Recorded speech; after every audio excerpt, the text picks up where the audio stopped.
for the pledge and stand for a benediction, please. Start with the pledge. Pledge allegiance to the flag of the United States of America and to the republic for which it stands, one nation, under God, indivisible, with liberty and justice for all. Bow your heads, please. Heavenly Father, thank you for today, and thank you for the rain that you've sent to us. Thank you for New Smyrna Beach, and that we're here to make decisions. Help us tonight to make correct ones. Thank you. Amen. Amen. Thank you for the rain, that's right. Debbie, would you please? Yes, sir. You're getting ready. Almost ready, sorry.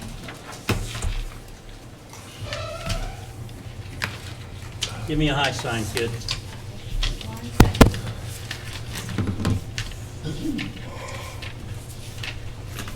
Two-coat night, huh? Well, I Planning to usually be get here a my while? coffee, and I was afraid if I stopped to get coffee and it's late, so I just grabbed those really quick. All right, good to go. We're ready to go? I know you got it. Ready? Yeah. Sorry about that, We're now ready to I go. apologize, being in Orlando and the weather and the rain, oh my goodness. It's hell getting back, isn't it? I wouldn't want to be going back. No, I mean back here. Are we okay now? Everybody? Debbie, would you please call the roll? Thank you, Commissioner Peabody. Well, Commissioner Griffith, Here. Commissioner Holcomb, Here. Chairman Beanbaugh, here. Commissioner Ritz Parker, Here, Commissioner Davenport. Here. Okay. What kind of changes do we have tonight? We have item 7A, it's approval for negotiation with the union for the wage increase for the next year. Great. All right. Let me get a new agenda here. 7A. All right. Put this old agenda in. Public participation. We have a couple tonight. I understand there's somebody here, and then we have a phone in. Ms. Martin?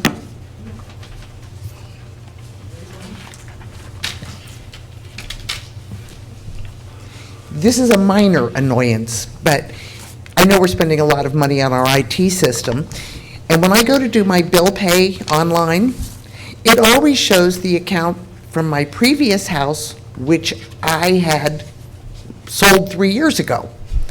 And if I don't unclick beside the account that I no longer wish to pay, they want me to give a penny towards that home that I no longer own.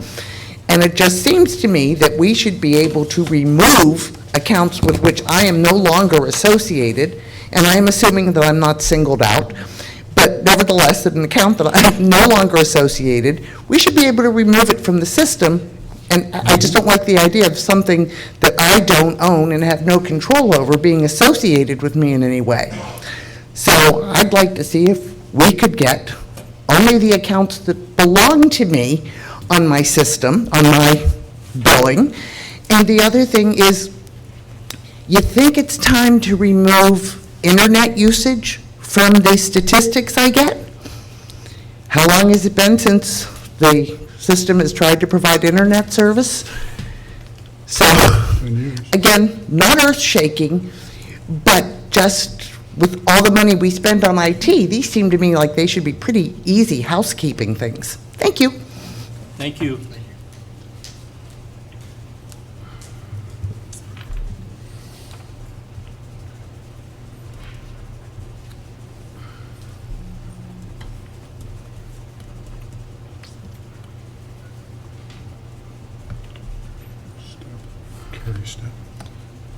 I'm just curious if staff could tell us why those things are still happening?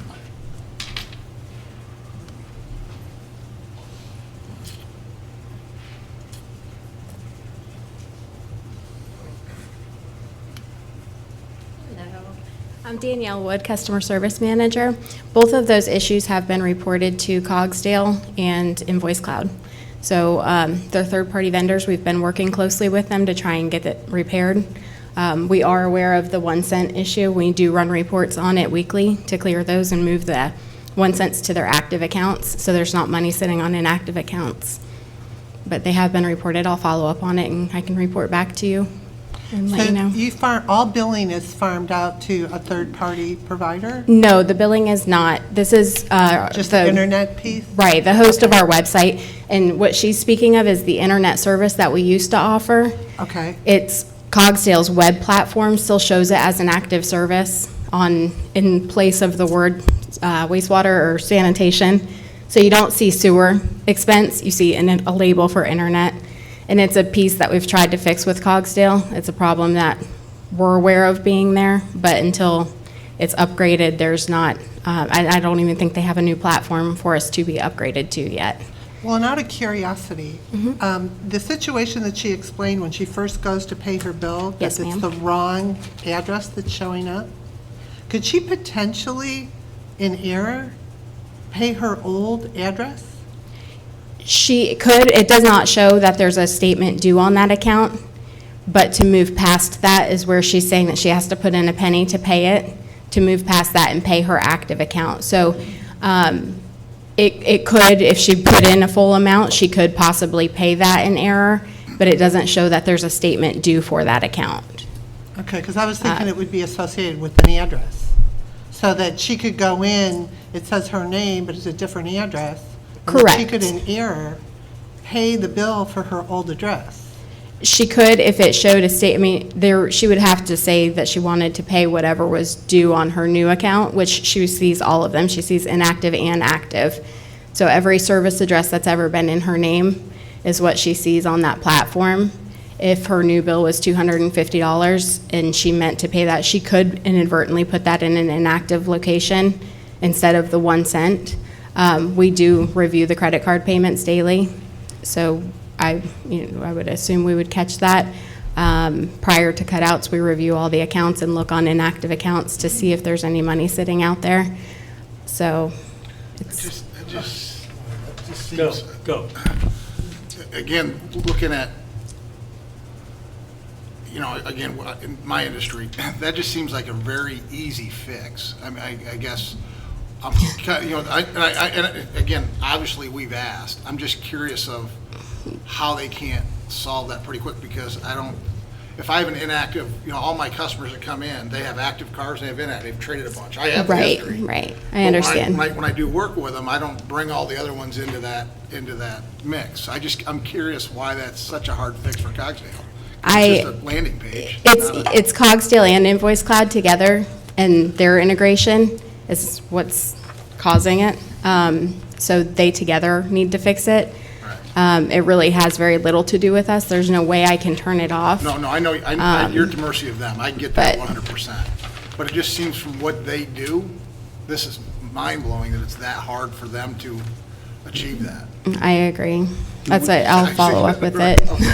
I understand. Do we pay a fee for those people to use that stuff? Yes, we do. We pay monthly maintenance fees. What happens if we shut payment off? Does it catch somebody's attention? It would probably shut down our website for our bill pay for our customers. Don't want to do that. That's not the way. Okay. Probably, No, There's got to be another way. we lose more. Okay, We'll escalate it further Right, yeah. in their Thank service. you. Thank you. Go ahead. Just want to point out that what's most worrisome is if the people on that previous house decide not to pay any of their utility bills, since somehow I'm still associated with that old address, is it possible that somebody could try to hit me with their utility bills? I mean, I should not be associated with this in any way, shape, or form. And that concerns me more than paying their bill in error.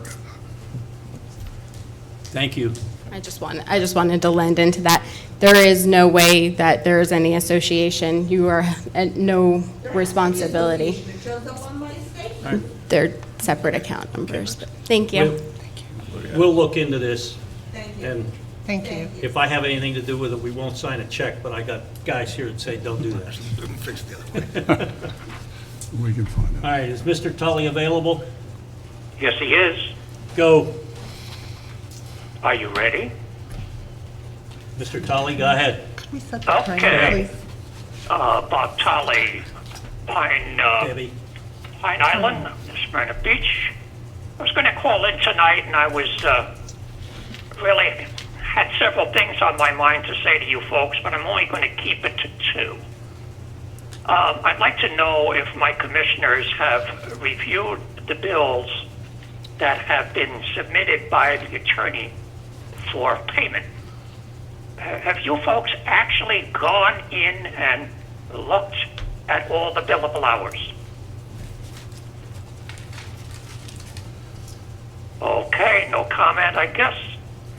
And in those billable hours, I see that there's 3 attorneys in there. And I'm trying to figure out, are you aware of this? Did you request that they do work for you? And I'm wondering how, as the ratepayer, the citizen, the responsible financial party, that there seems to be a total lack of transparency and accountability as to these one-on-one meetings. So I'm going to ask each one of the commissioners in writing that they respond to what was discussed in these meetings. And if it didn't include a certain area such as strategy, then it should have been open under the sunshine, rather than us getting a bill that says meeting with commissioners. What are all these meetings? Why aren't they taking place in this chamber so that the public can come and listen to what's going on and, if need be, ask a question? I don't know what's happening with the bills. And the other item I want to bring up is that for the last several years, there has been this ongoing fight. Is the city control the utility, or does the utility control the utility? And as of March 20th, 2018, the city threw that one out on the floor while during the O'Reilly lawsuit. First, in defending themselves, the city argues that the agreement is void and unenforceable. This is the O'Reilly agreement, because the city did not have the legal authority or ability to provide water and sewer services to the plaintiff's property, or to compel the New Smyrna Beach Utilities Commission to provide these services. It is undisputed that the city and New Smyrna Beach Utilities Commission are separate legal entities, and that the Utilities Commission is not a party to the agreement. So how then have we wasted all of this time, all of this money, debating this for years, fighting about it for years? I can't tell you how many discussions were held on it. And here it is, the city steps up and says just what I read to you. And I'm sure either you know about it or you can very easily find out about it. So where does that take us? I'm hoping that now that the city has thrown this on the table, Mr. and threw Tully, you guys under the bus. Mr. Tully, your 3 minutes Is that are up. it? Your 3 minutes are up. Thank you, sir. Thank you. Address that. No, not at this point. All right. Is there anybody else in the audience that's looking to talk to us? Chair, on the agenda, I'm Carrie Stepp. Go ahead. Identify yourself, please. Good evening, Utilities Commission Board members. I'm Carrie Stepp, property owner at Bouchelle Island and a member of the CSA Board of Directors. On behalf of Bouchelle Island community, we would like for this statement to serve as the beginning to a new discussion regarding the pipe that until recently supplied Bouchelle Island with reclaimed water for irrigation purposes and is now irreparable by the Utilities Commission after being damaged earlier this year. As you know, reclaimed water, or bright water, as someone with a flair for marketing named it, and is the effluent from the city's sewage treatment plant. In 1995, the Utilities Commission was looking for an inexpensive and environmentally friendly home for its disposal. Fortunately, there was an abandoned 8-inch water main line laying at the bottom of the intercoastal that ran from the mainland and traversed Bouchelle Island. With this infrastructure already in place and the intensive landscaping and process by IDC, the developer of the multiple condominium buildings on the 50-plus acres, the Utilities Commission believed that this was the win-win for both parties. Based on our records, a letter from the Utilities Commission to our board proposing the supply of bright water to Bouchelle Island was on the agenda and initially discussed during the September 1995 Board of Directors meeting, as well as in subsequent meetings over the next several years. Without getting into too much detail, the rest of 1995 and 1996 involved a comprehensive and coordinated effort by the Bushel Island HOA, its owners, the Utility Commission, the developer, the St. John's Water Management District, and the site construction company to turn Utilities Commission's proposal into a reality. Funds in excess of $130,000 to cover construction costs on the island were raised by these entities, some by homeowner assessment, some by the developer, and some was eventually reimbursed via grant money. Through this whole process, all of the parties worked together for the benefit of all. By the way, the question was asked at one of the board meetings in 1996 about who was responsible for maintaining the Brightwater delivery system up to the meters. The question was answered at the following meeting when it was stated that the developer would be responsible for the first year of operation, and thereafter it would be maintained by the Utilities Commission. In early March 2018, the Bushel Island community received notice from the Utilities Commission that the supply line under the Intracoastal, now 27 years beyond its 40-year expected useful life, was damaged, and after exploring all options, deemed the repairs too costly. The Utilities Commission proposed replacing the reclaimed water with potable water at 10 times the unit cost.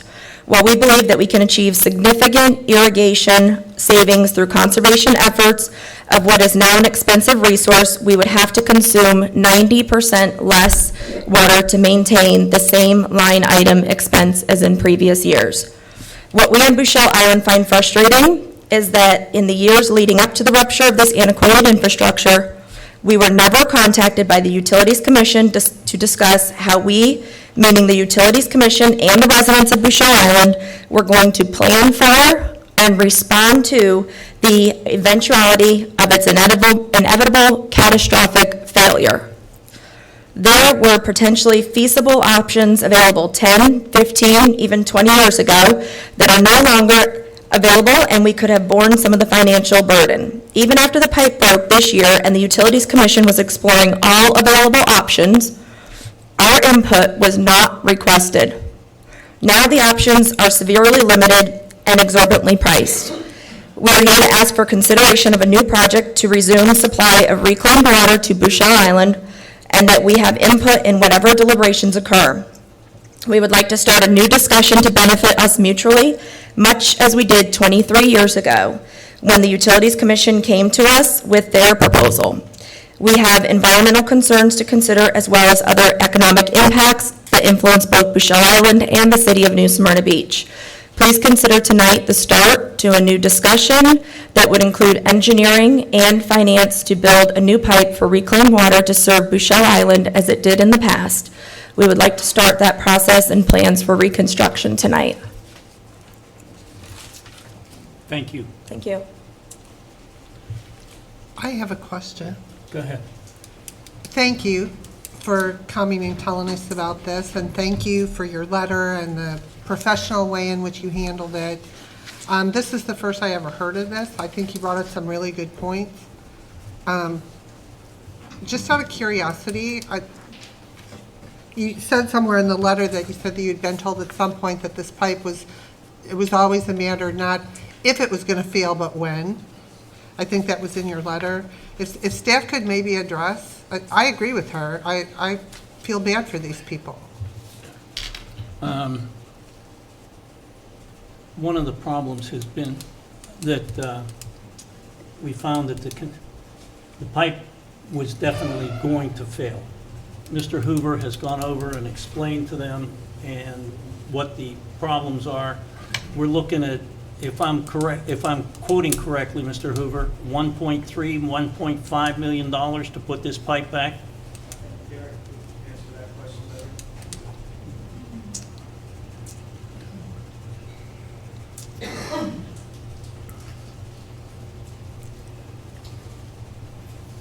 Mr. Chairman, Commissioners, Derek Wayne Scott, Director of Engineering. The approximate cost to cross the intercoastal with a pipe that meets federal regulations is about $1 to $1.5 million. Okay, thank you. Well, and see, her point, how many units are there total? in Bushel? There are about 45 individual service meters, and then there are 4 or 5 4-inch meters that serve the condo association. So you're talking about, But it seems like it's pretty many unit holders, isn't it? I mean, we count meters. okay. But, like If you're speaking of actual individuals, 600 plus units, individual units owned, as well as the homes, 50 plus homes that are also there on Bushel Island. thank you. And I ask because I know that's a real lot of money, and I'm not saying that I think at this point, we need to rush out and spend 1.5 million. But the thing that is unfortunate to me is if it was always a question that this was going to fail, it would have been nice if we would have been proactive and gone to them 10 years ago and said, here's the deal. This pipe is going to fail. So maybe y'all could come up with a plan and put a line item in your budget that every unit holder, 600 and something of them, that in their capital improvement budget, that they would have planned for this so that when it did fail, they could be a significant financial player and help us repair it or put a new one in if that's what they wish to do. And so I think that's a piece I don't understand, and I think she has a really good point. Let me share some details with you. Her account of what transpired when this developed is a little different than my remembering. Our strategy since the 1990 Indian River Lagoon Act started was suddenly, on the turn of a dime, our old wastewater treatment plant, and that title, wastewater, became something that needed to be a recycling plant. We needed to get property, we needed to move west and get a much larger facility to meet the new nutrient levels for the river. We needed to look into recycling the product. There would never be enough reclaimed water for all the customers in New Smyrna Beach. Our strategy was new growth would pay for the residential extensions and the residential infrastructure. So that's what's been happening. What happened on the case of Bushel Island was there was an old line there from 1951 from the original water plant, potable water plant for New Smyrna Beach. In 1985, we put a new 16-inch water main across the south causeway, and that 8-inch line was turned off, decommissioned, left in the riverbed. By about 1995, as I recall from our former chief engineer, we were petitioned by the folks on the island, hey, why can't you just recommission that? At least we could get a few years out of cheap water. You'd find somewhere a home for reclaimed water, as Ms. Stepp said. And that's what we did. We recommissioned that pipe in 1995. We got a lot more years out of it than I thought. And I asked those questions as the years went by and the ticking of the clock got louder, and I was told, surely we'll do just exactly what we've offered these folks now. We'll return them to supplemental irrigation meters. As we look outside at rainfall, we get 60 inches of rain every year in Florida. We're in the top 5 in this nation. And I've always enjoyed, and the St. Johns River people told me they liked the term of our irrigation meter was supplement. It's to supplement irrigation, not just to set those auto timers and they just merrily go away whether it's raining or not. What I did was a calculation, and I'll share this with you. And the homeowners there their main concern was, can you give us back our supplemental irrigation meters? That's what we had before. We want those because we can't be assured that we won't have them. So there were, as Derek says, there were 45 homes. There's 40 condominiums on the condos at Bushel, and there were also a couple connections for. There were also a couple connections for the city irrigation on the medians. All of those in the past were served with supplemental irrigation. When I went to the Homeowners Association meeting with the intent to help them understand the matter, that the capital costs at the very low price of reclaimed water would take hundreds of years to recover, there is no business model that would support replacing that line I tried to explain to them what I learned in the beginning was we were going to use this for a temporary time, and that time is over. Repair based on the divers that we got in immediately. This happened February 9th, a Friday. By Monday, we were hand delivering letters to the folks that lived out there. And the next commission meeting, there was a group of them over here. They didn't know that they needed to talk, that they needed to ask to talk. They met me out in the hall, 3 engineers. They said, we want our supplemental meters back. We'll take potable. We want that. We understand about your line. We knew about that all along. We knew we were on limited time with that line. So I'm not sure why the condos didn't know that, but where we are now, we sent another, I think y'all were copied on these letters. The first letter talking about we're going to get divers in, we'll see if there's any option to repair. We even looked into grant money and couldn't qualify for a grant for such a small area.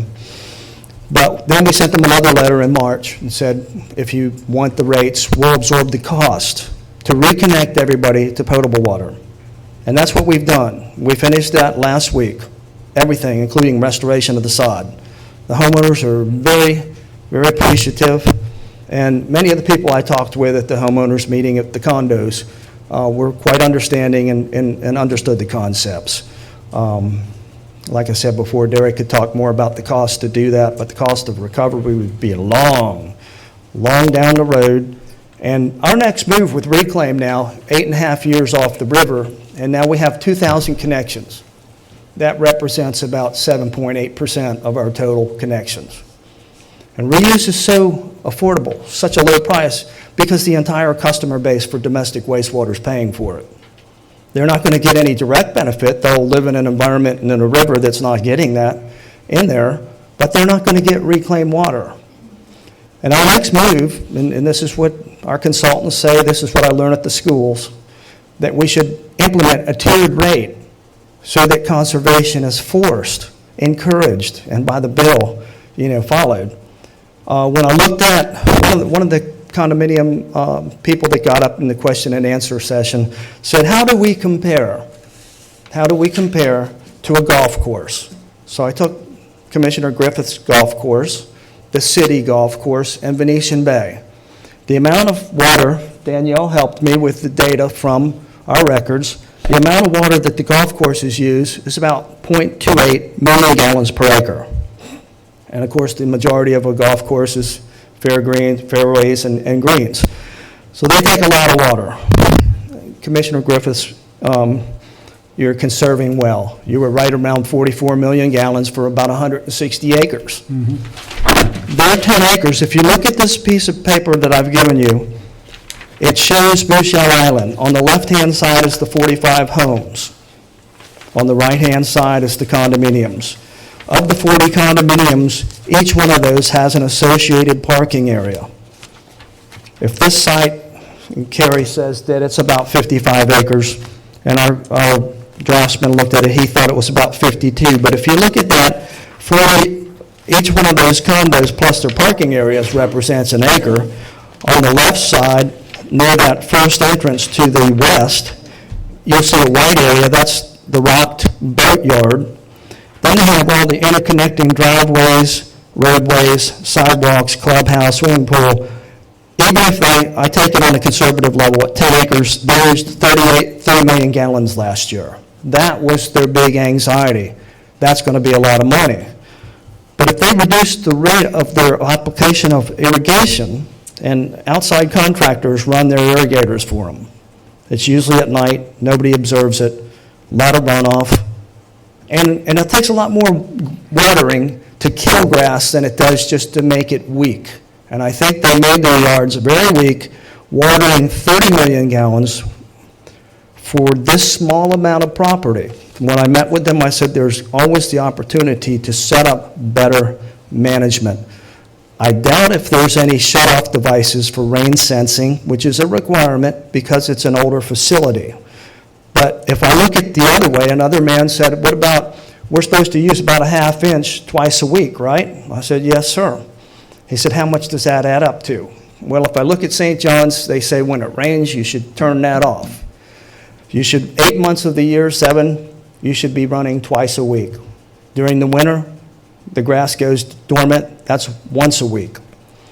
That adds up to about 30 inches of rain or irrigation that they should couple with the rainfall and should be adequate.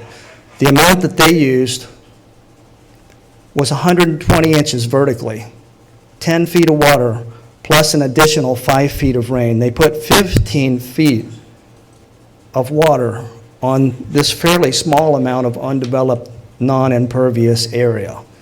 I truly think, and when we looked at the sod, as we dug up their meters, the sod had roots like this compared to the homeowners where the roots were just as tall as the grass. Much deeper, much hardier, more able to be sustained with a lot less usage. And so I think if they can manage this properly, the cost won't be anywhere near what they're thinking. And I think a lot of that watering went down the drain. Thank you. Thank you, Mr. Hoover. Anybody have any questions? I do. Go ahead, Jack. So there was obviously these agreements or understandings as we were moving forward. Is there any, because both sides refer to those, understanding of what they were. Yes, sir. Did we document that or any, I mean, is it, because, you know, it's hard to go back 30 years and go. It well, is. I can't go back a week and figure out what I said. 30 years. I'm getting there. All right. You know, so I guess that's the hard part is I understand the math. Yes, sir. I understand that. And I just, again, both sides refer to this understanding of an agreement, but it would seem that if the agreement exists, we could just go pull it out and go, well, here it is. For example, when Venetian Bay built, they started building around 2002. Right. They paid for the extensions of reclaimed water, potable water, and force mains all the way to their property, all the way from the new wastewater water reclamation facility, all the way from there westward to their property, and then within their property, their contractor put in all of that infrastructure, including the residential reclaim. And in that fashion, the entire customer base does not subsidize what only a few will get the benefit of. Correct. I understand. Buddy, did I see you wanting to say something? No, sir, I'm just listening. Okay. Thank you. Anything more? Lee? Mr. Chairman, ahead. just a couple of quick comments here. Thanks, Dave, for that background information, and Derek for the cost structure. If I've sensed, though, where we are, we've got a little bit of a disagreement. What's the process to try to go forward and reconcile? Other options, or what do we bring in? I mean, we have a full guy, 24 hours a day, as an irrigation tech. Right. He's watching 285 sprinklers every day. That's what it takes. And by golly, if we didn't do that, we would be having to buy more and more water. And when we have a storm like this afternoon, we already shut down That's right. all of our That's planning for how it tonight should work. because of what happened this afternoon. That goes on and on and on. Maybe somebody like that could come in and take a look. I'm just searching. I'm I not asking- understand. I don't have the answers. We've had quite a few comments and discussions with our people in the field. Our field operations supervisor, John Diamond, worked real hard on this. We made this whole project very much a big priority for us. We understand when people are anxious about a service that they had, that they want something back quickly, so we got them the supplemental. And as for those pipes you're talking about, that after a year they would become ours, those were the pipes within your facility, okay? They weren't the subaqueous crossing. And those pipes are still fine. Where's the documentation on all that? That I don't know. I don't work in that area. I'm more of an operations guy. And all I can tell you is that the contractors that they use to take care of their grounds maintenance as well as set these irrigation timers just really had them pegged. They just, and I talked to Ed Dabrowski, another board member who I've supplied with this data, and asked him to share it with the other board members, because it was in response to some very good questions they had. And he said they understood the math, and they were pretty shocked. They said, we're going to cut our timers back by 50% right off. That 15 foot of water I was talking about equates to 1/3 of an inch of watering every day for 365 days of the year. It's It's what I find frequently. People just overwater. They're not used to being in Florida. And I take care of my own yard. I've been doing it in Florida since my dad turned it over to me when I was 11. If you water too much, you take a look out there on Airport Road. Anybody that drives off the road, they're going into the ground this deep. Again, they're watering too much. And in the winter, right now, instead of mowing every 6 days at my house, I'm mowing every 3 to 4 weeks, and it's been that way since November. I have home irrigation for the first time in my life. I never use it, and I think one reason the homeowners weren't as anxious about this is they're controlling it themselves. And there's a nice little off button you can push to interrupt your cycle when it rains, and that's what it'll take. They only have four meters. I would think if this company sets it up properly, you won't die and your bills won't go up much. And if anybody wants to, I just say, I read their minutes to their meeting where Mr. Hoover went out. They're all there. You could, every question, every answer, I mean, it was pretty extensive, about 3 pages. I guess where I'm understanding is, to my point earlier, the line that was going under the water was a benefit to all parties. Yes, sir. What was deeded to the UC was what was standing on the island, or in the Exactly, proximity. the site-specific development So put not- in right. lines. Yeah. So everybody said, hey, this makes sense to get the water here now. Right. But like when I built my stuff, I deeded my infrastructure back to you, but anything that was down the road, I wouldn't attach to. That's yours. Or I guess what I'm trying to say is, the line coming through, the line coming under the water. When that project was done, the contractor did not, or Bouchelle Island did not deed that back to the UC. The only thing that was deeded to the UC was what is on the premise. On their property. Right. Yes, sir. Am I understanding that right? The water pipe was an existing facility already owned by the UC. Okay, I got you. All right. Anybody Chairman. else? Go ahead, Lee. I don't think we need to try to solve this tonight. No. Obviously, the important thing is the process going forward, and we need to help each other. We're a Utilities Commission. We have to be part of the solution. So that's all I want to get clear. Thanks. Thank you, Mr. Hoover. So let me ask. Go ahead, So I'm sorry. we have to be part of the solution, Mr. Griffith, but I'm just curious, how are we going to address the solution? How are we going to move forward on this? I don't have Can we get any idea. recommendations while we're sitting here? I'm just, Get the right people, just get the right people from ourselves and perhaps outside. Get a consultant in here. They're out there. will we do that, or will the homeowners do that? Collectively. Should be Okay, done collectively. Okay. Let me charge Mr. Mitchum. Yeah. And we'll go on with the Okay, meeting good. tonight, That's- because we can't solve this tonight. Well, I understand that, but she wanted to ask which direction we could go, and that's what I've just heard. Now we know the direction we'll go. Mr. Mitchell will be working with them. Okay. Thank We have you. been talking to them quite a bit Okay. and going over this. Thanks, sir. All right. And we could get an update next month? We can see if there's anywhere else to talk about. Like I said, as far as replacement of it, we've given you the cost. That wouldn't be recovered in hundreds of years. Yeah. And it being an existing older pipe that was used, that was done at no cost at the time to them. Whereas if they had come wanting it now as a new development, they would bore that whole cost. We could look at that. If they wanted to somehow come up with the money to do it, a new one could be put in. Right now, like I said, we've done, and we can talk to them as far as trying to help to figure out how to conserve more. And like I said, from what he said, using 10 times what a normal golf course is using, obviously they could save a lot of money by backing that down to where it should be. So we can talk to them further if we need. Thank you.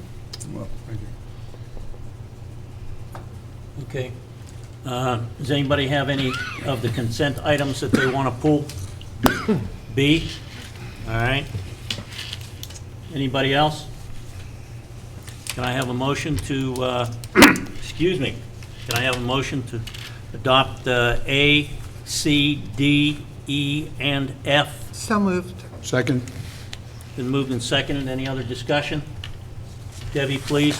Commissioner Griffith, Yes. Commissioner Holcomb, Yes. Chairman Beanbaugh, Yes. Commissioner Rich Parker, Yes. Commissioner Davenport. Yes. Go ahead, Jack. Mr. Hoover, can I ask you a question? On this right here, the 417,000 annual, this is more from my understanding, because we talked about it in one of the meetings prior, that the plant, I think you made mention of it, the last plant we did, they peeled off about 9 million. Is this a consequence of underbuilding the water treatment plant, of that $9 million shortcut? Absolutely. This is getting back some of the features that we had originally that were value engineered right on out of there.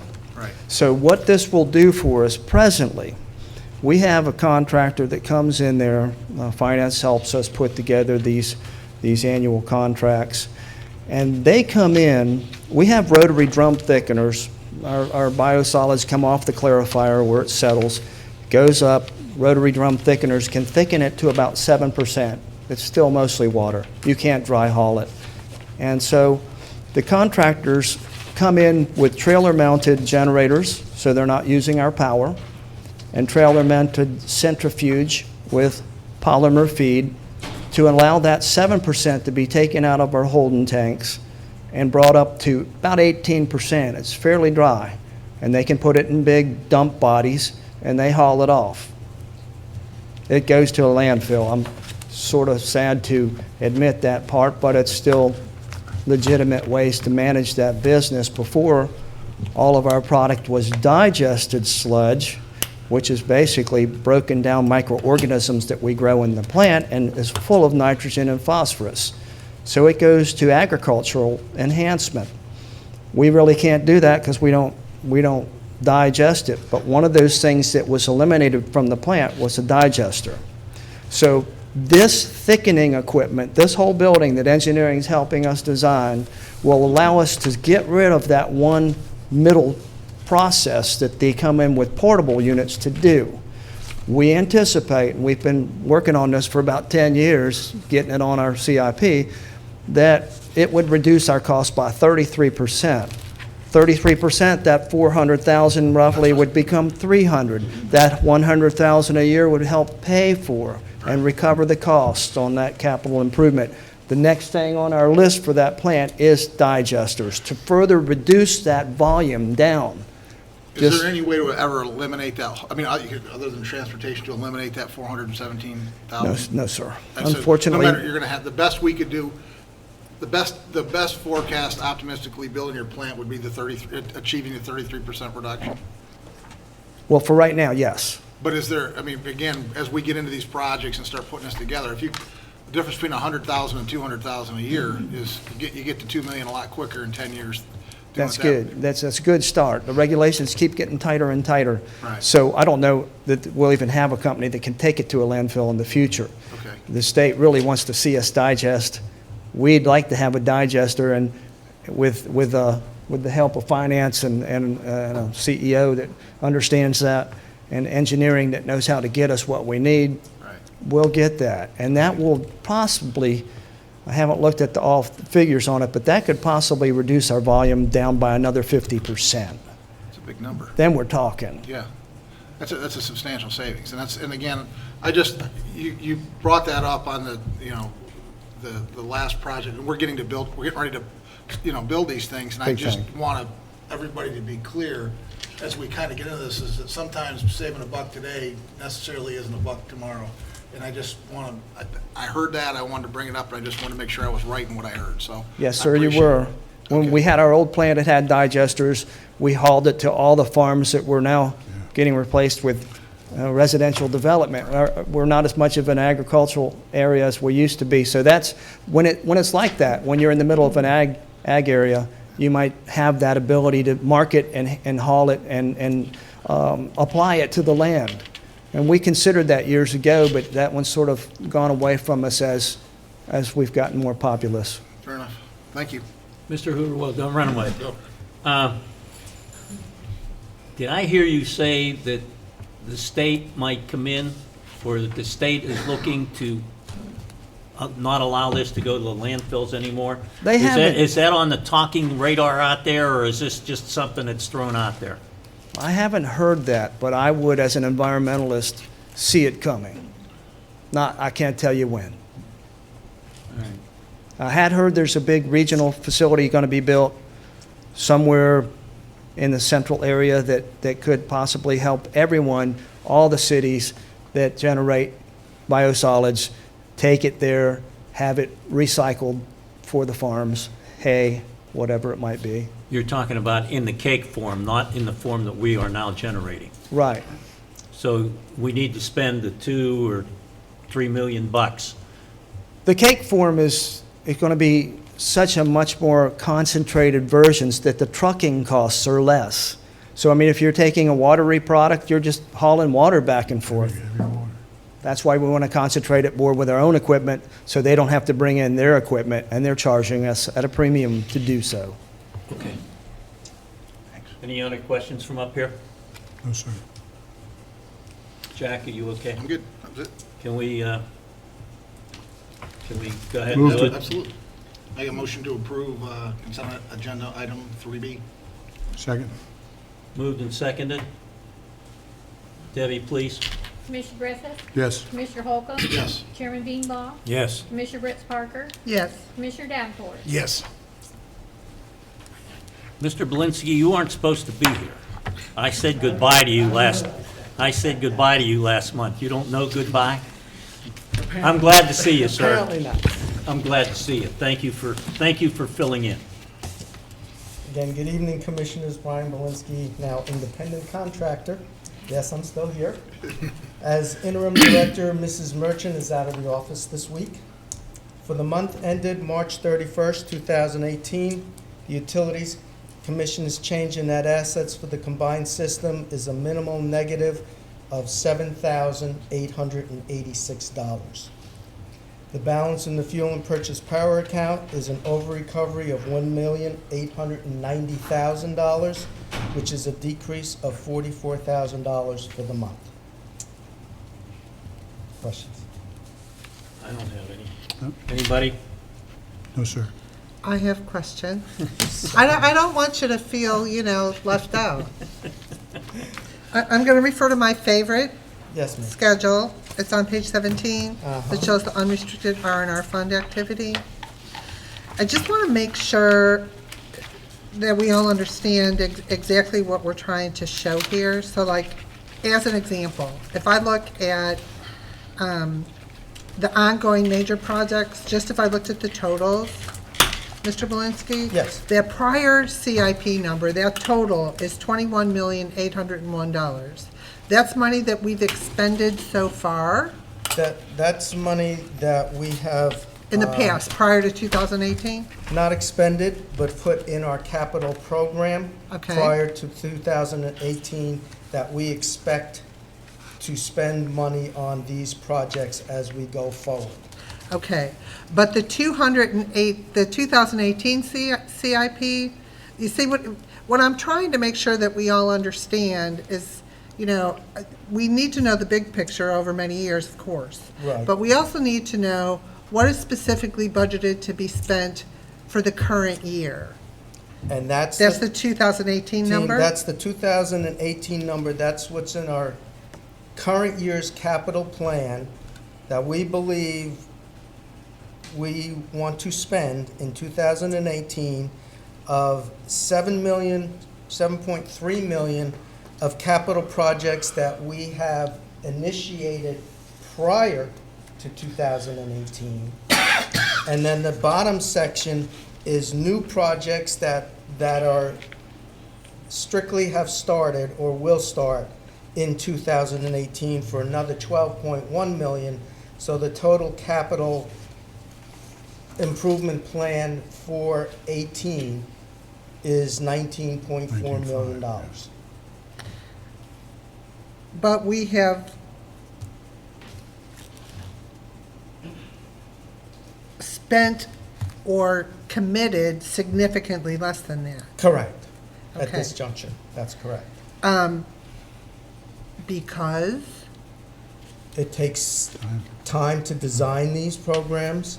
There are resources internally and externally, whether they're people or materials that just take longer to get than we anticipated, and then you get a line break like we talked about, just in Bucell Island, and the one on the North Causeway, the 12-inch underneath from the hurricane. So those things kind of, as emergency repairs, kind of take precedence. So there's numerous factors.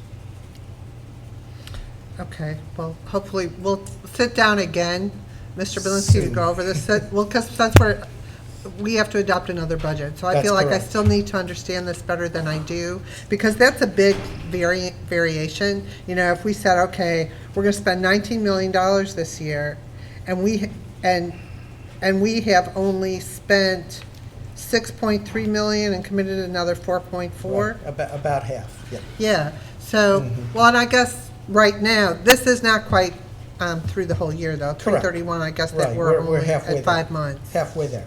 Yeah, that's 6 months at that point, Yeah. okay. Mhm. Okay, so actually, that isn't so different. Okay, never mind. Okay, thank you. Sure. Can I ask another question? Where are we at? It's lovely to have you here, but where are we at in finding your replacement? I'll have to turn that over to either Mr. Mitchum or Mrs. Pitcher. Whoever would like to Respond. jump in.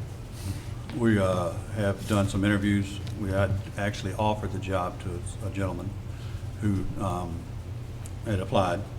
Once he was aware that I'm leaving in January, decided that he did not want to come in at this time.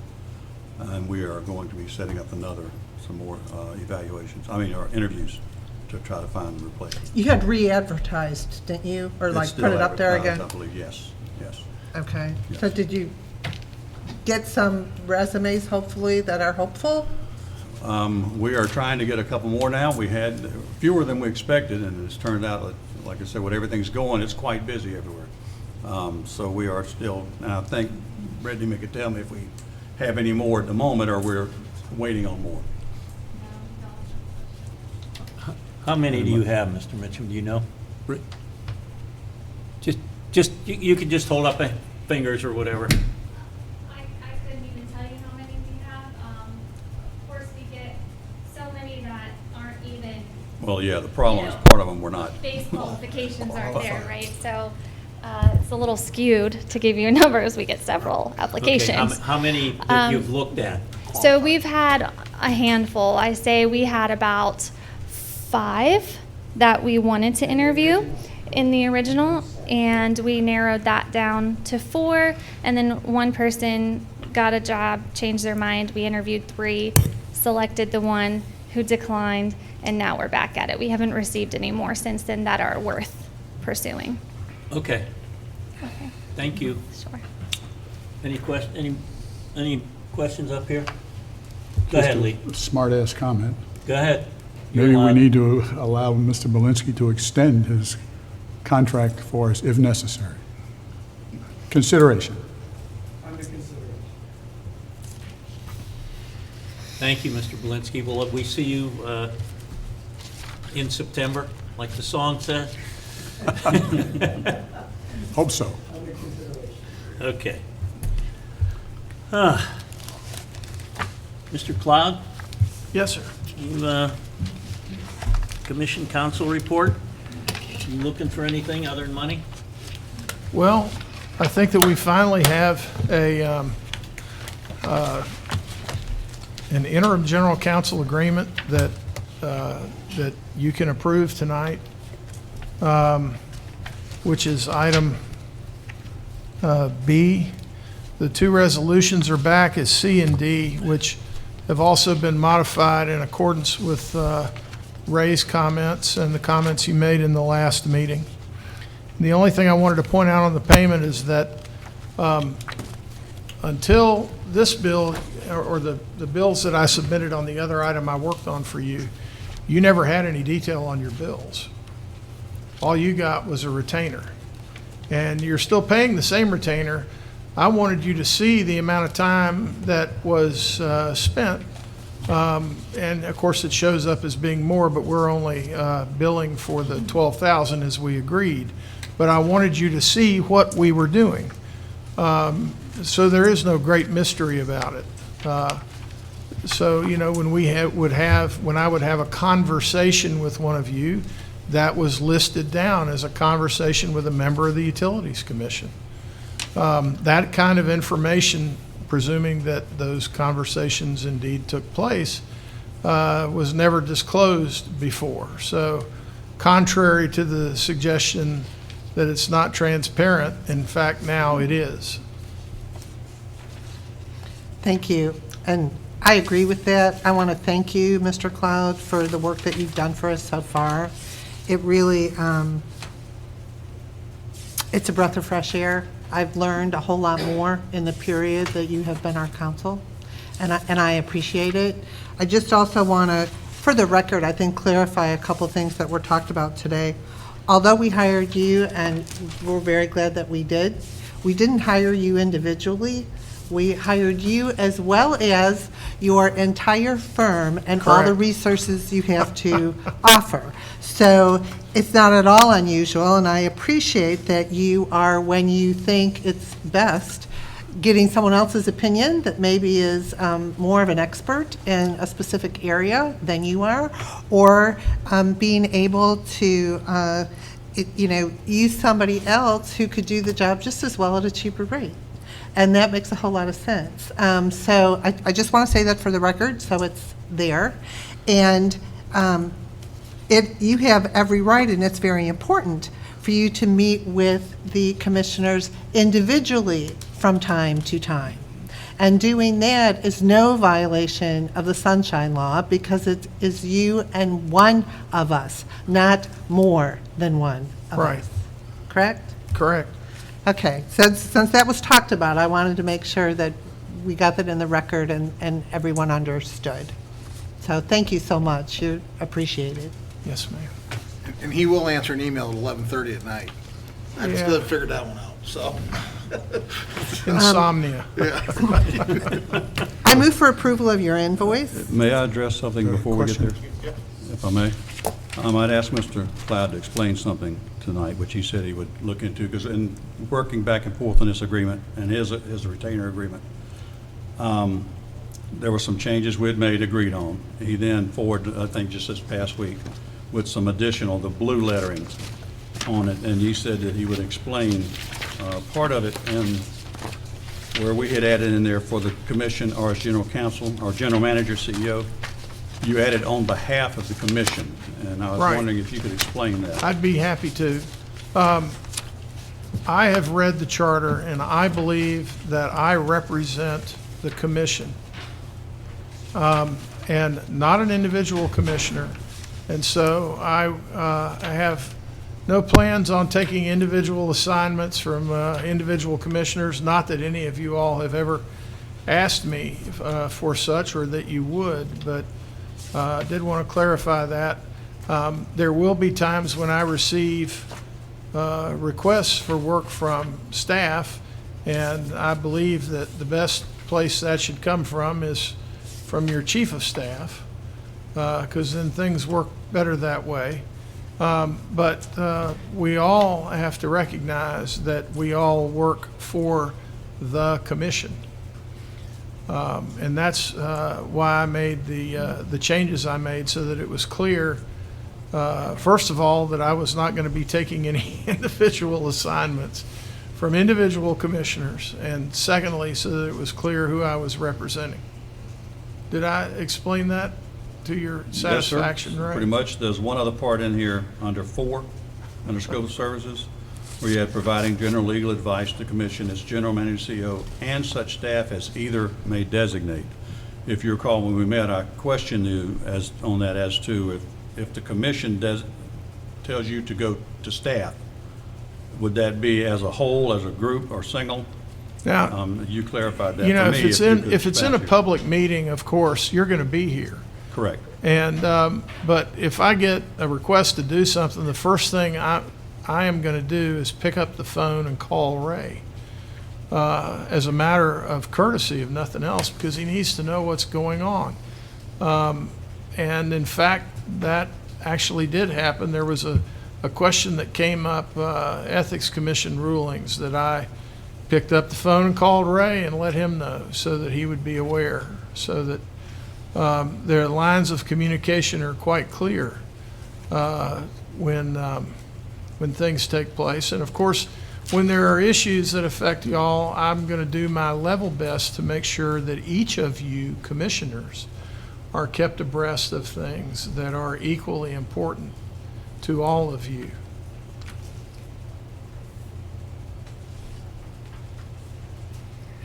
Okay. Mr. Mitchum, are you okay with the I language? think that's all I had, sir. And you're okay with it at this point?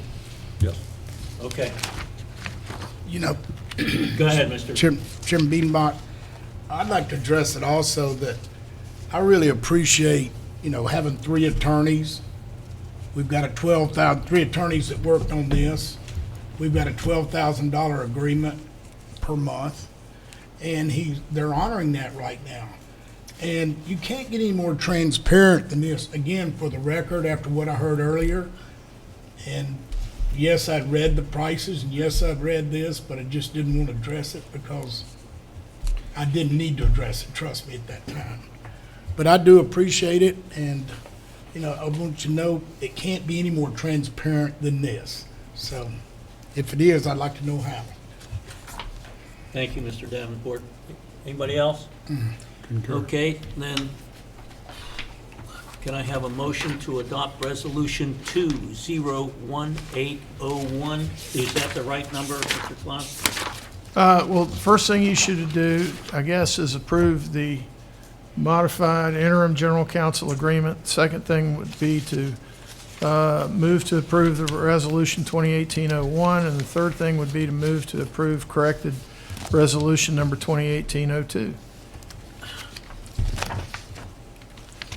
All right, okay.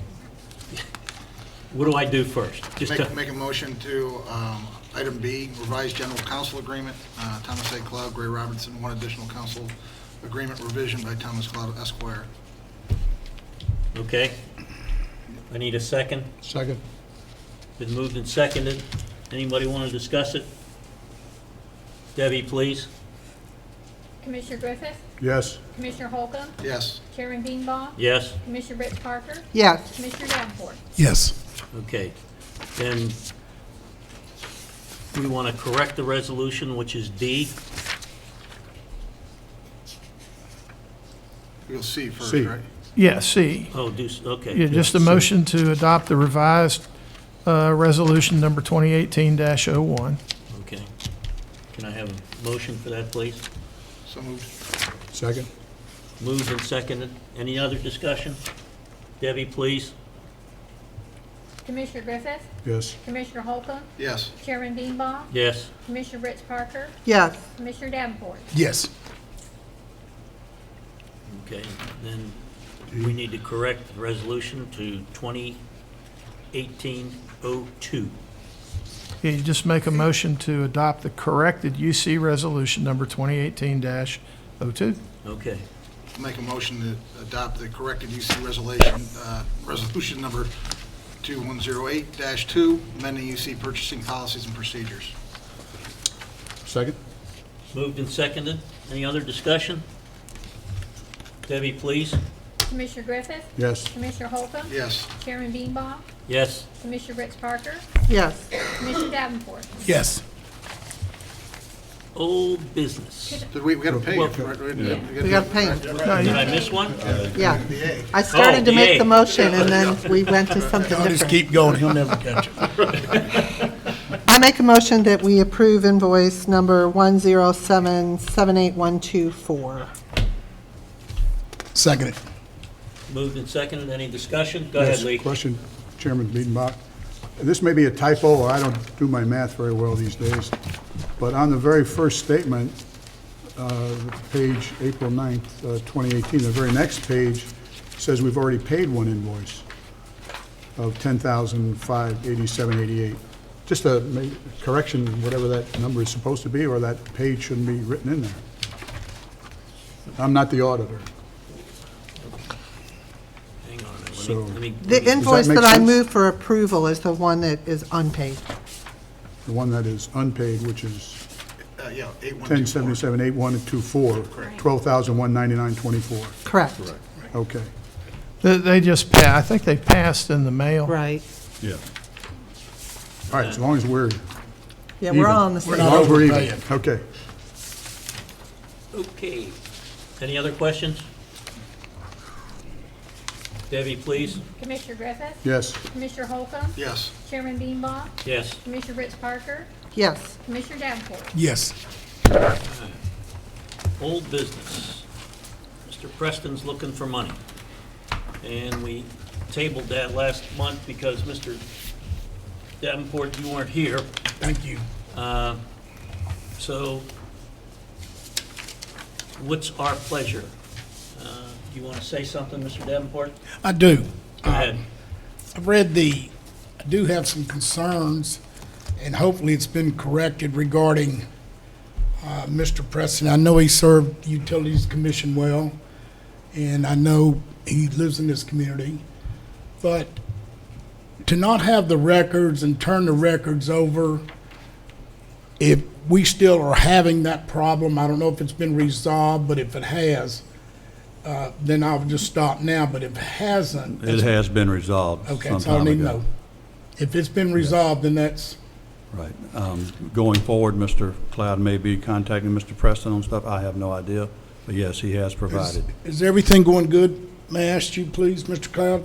Well, I believe it will when you approve this. Okay. Well, I just want to interrupt for a second, because that sounds like there are certain records and items that you need that are being held hostage until we pay this $60,000. Well, the truth is, I don't know. There should be originals of documents. Ray believes he has them all, and I don't believe that Bill would be intentionally withholding original records. So I don't believe it's a problem. I believe that if there is a problem, he'll correct it. That's what I believe. If I may, I have been assured by Mr. Preston that you've got everything. Okay. Some of those may be in digital form or Right. electronic form. As far as that, he said he has turned over everything he has. As I told you, we do have some files in here Right. on site, which of course you haven't had time to go through. Right. But I've been assured that that's everything. Okay, one more thing. Does Mr. Cloud, do you have to continue to go through Mr. Preston's attorney right now to working through it, or cannot Mr. Preston deal with you directly? After all, he did resign, and I'm having a problem when Mr. Preston wouldn't talk to our attorney when he resigned. I have a real problem with that, because that's costing our ratepayers and every one of us money, because we're having to expend more money. And I just want to know, are you getting what you need to be getting without having to go through the other attorney? Well, I have. Yes or no, are you getting it? Yeah, I know, because I don't want to be unnecessarily angry, y'all, but, you know, basically, they've said that until this vote takes place, Bill's not going to talk to me. That's maybe not how I would have handled it, but I can understand. You got a non-litigator that wants to have a litigator handle this until the issue's resolved, and I'm not bothered by it. I believe that once this issue is resolved, that I won't have any trouble getting in touch with Mr. Preston to talk with him. All right, I've got a few things that I want to say. And I've talked to Mr. Cloud on this. Here's, and I understand there's an agreement, and I understand that the commission agreed to the agreement. And I mean, we can litigate this. And I know we have a lot more pressing issues to go, put out our resources to handle. But moving forward, I guess I just don't understand it in approving contracts, and this is, essentially my first board. But I need to understand why we would approve. We have a local business, local attorney, lives here locally. His business is here. It's like right across the street. I don't understand why we need, and he has an active business. It's not like he left that business, came here, went to work for us, and that was his only means of income. He has a practice that moves on, that we need to pay him 6 months. Why we would, let me step that back, why we would negotiate to pay that person 6 months to leave. I just, if it's a bad deal, it's a bad deal, and I understand that, but it's just mind-boggling to me to wrap my hands around, or head around this, to make sense of it. And we've talked as much as I possibly can, wearing you out on it, and it's a bad deal. I agree with Bernadette that we need to move forward, but I don't like it. And I think this commission needs to learn from this contract. This is a bad contract. Terrible. And we don't, this is the stuff that just drives me nuts. We don't need to, if you want to sign with us, or you want to work with us, I mean, I understand if we bring a CEO in and we move him or her from California here, I get that. But after 16 years, or the second or third or fourth contract, I think the severance part of it is not a necessity. I have a real tough time with the language and how we arrive at that. And I understand it's in multiple contracts, not just exclusive to the Utilities Commission's contract. That's correct. So for me, it's not like it was, we're the only ones accountable to this type of contracts. But I would tell us all to pause before we ever engage in something like this. Second, third, fourth time that we would pay that. I agree we need to move on, but those are the things that I just think it's a bad contract. I'm more upset about the contract than I am about that the commission actually approved it than I am about paying it. So that's my 2 cents. I don't see any the other way, but we do have an agreement. But I'm going to go again on this. Here we are. I heard so many times we're not for profit. And then I see Mr. Preston that did a good job over the years. But at the same time, I'm talking about ratepayers that are going like paying $60,000 severance pay. What are they thinking? What are they going to think? Not this commission here didn't vote that. Because if I'd have seen that, it'd never happen. I mean, you'd have heard a straight no out of me. This is, I was just like, when I was reading these papers, I was just, I just got so upset that I felt like we were taking advantage of the people of New Smyrna Beach, not the commission. Yeah, lean back, whatever. But I'm telling you, it made me hot, and I'm hot over it now. Ridiculous. And then again, Bernadette, you just said that he's kind of holding us hostage, okay? And I agree with you. So what about if we say we'll pay you $30,000, you give us all the stuff, start communicating, you get your balance, besides paying it all at once. There's other options here too, because it's very, very frustrating how this has all come about. And we were not given the best advice along the way. Sorry. Can I say something? Hang on a minute. You were next, Bernadette. Go ahead. You want to go? Well, I kind of like that idea that Buddy just mentioned, but, I don't think, Buddy answered a little bit, or talked about a little bit earlier, that when, this transition is not, when we're not making it easy for our new attorney to do the job, it's really not costing us money. It's costing him money, because he's on a retainer. And so if he's got to spend more time than he should or needs to, because everybody is not cooperating 110%, he's eating that. And that's not fair. It's not right. To me, Mr. Mitchum, the way for him to get everything that he needs from Mr. Preston is not because Mr. Preston gives Debbie a zip drive. That's not how to do it.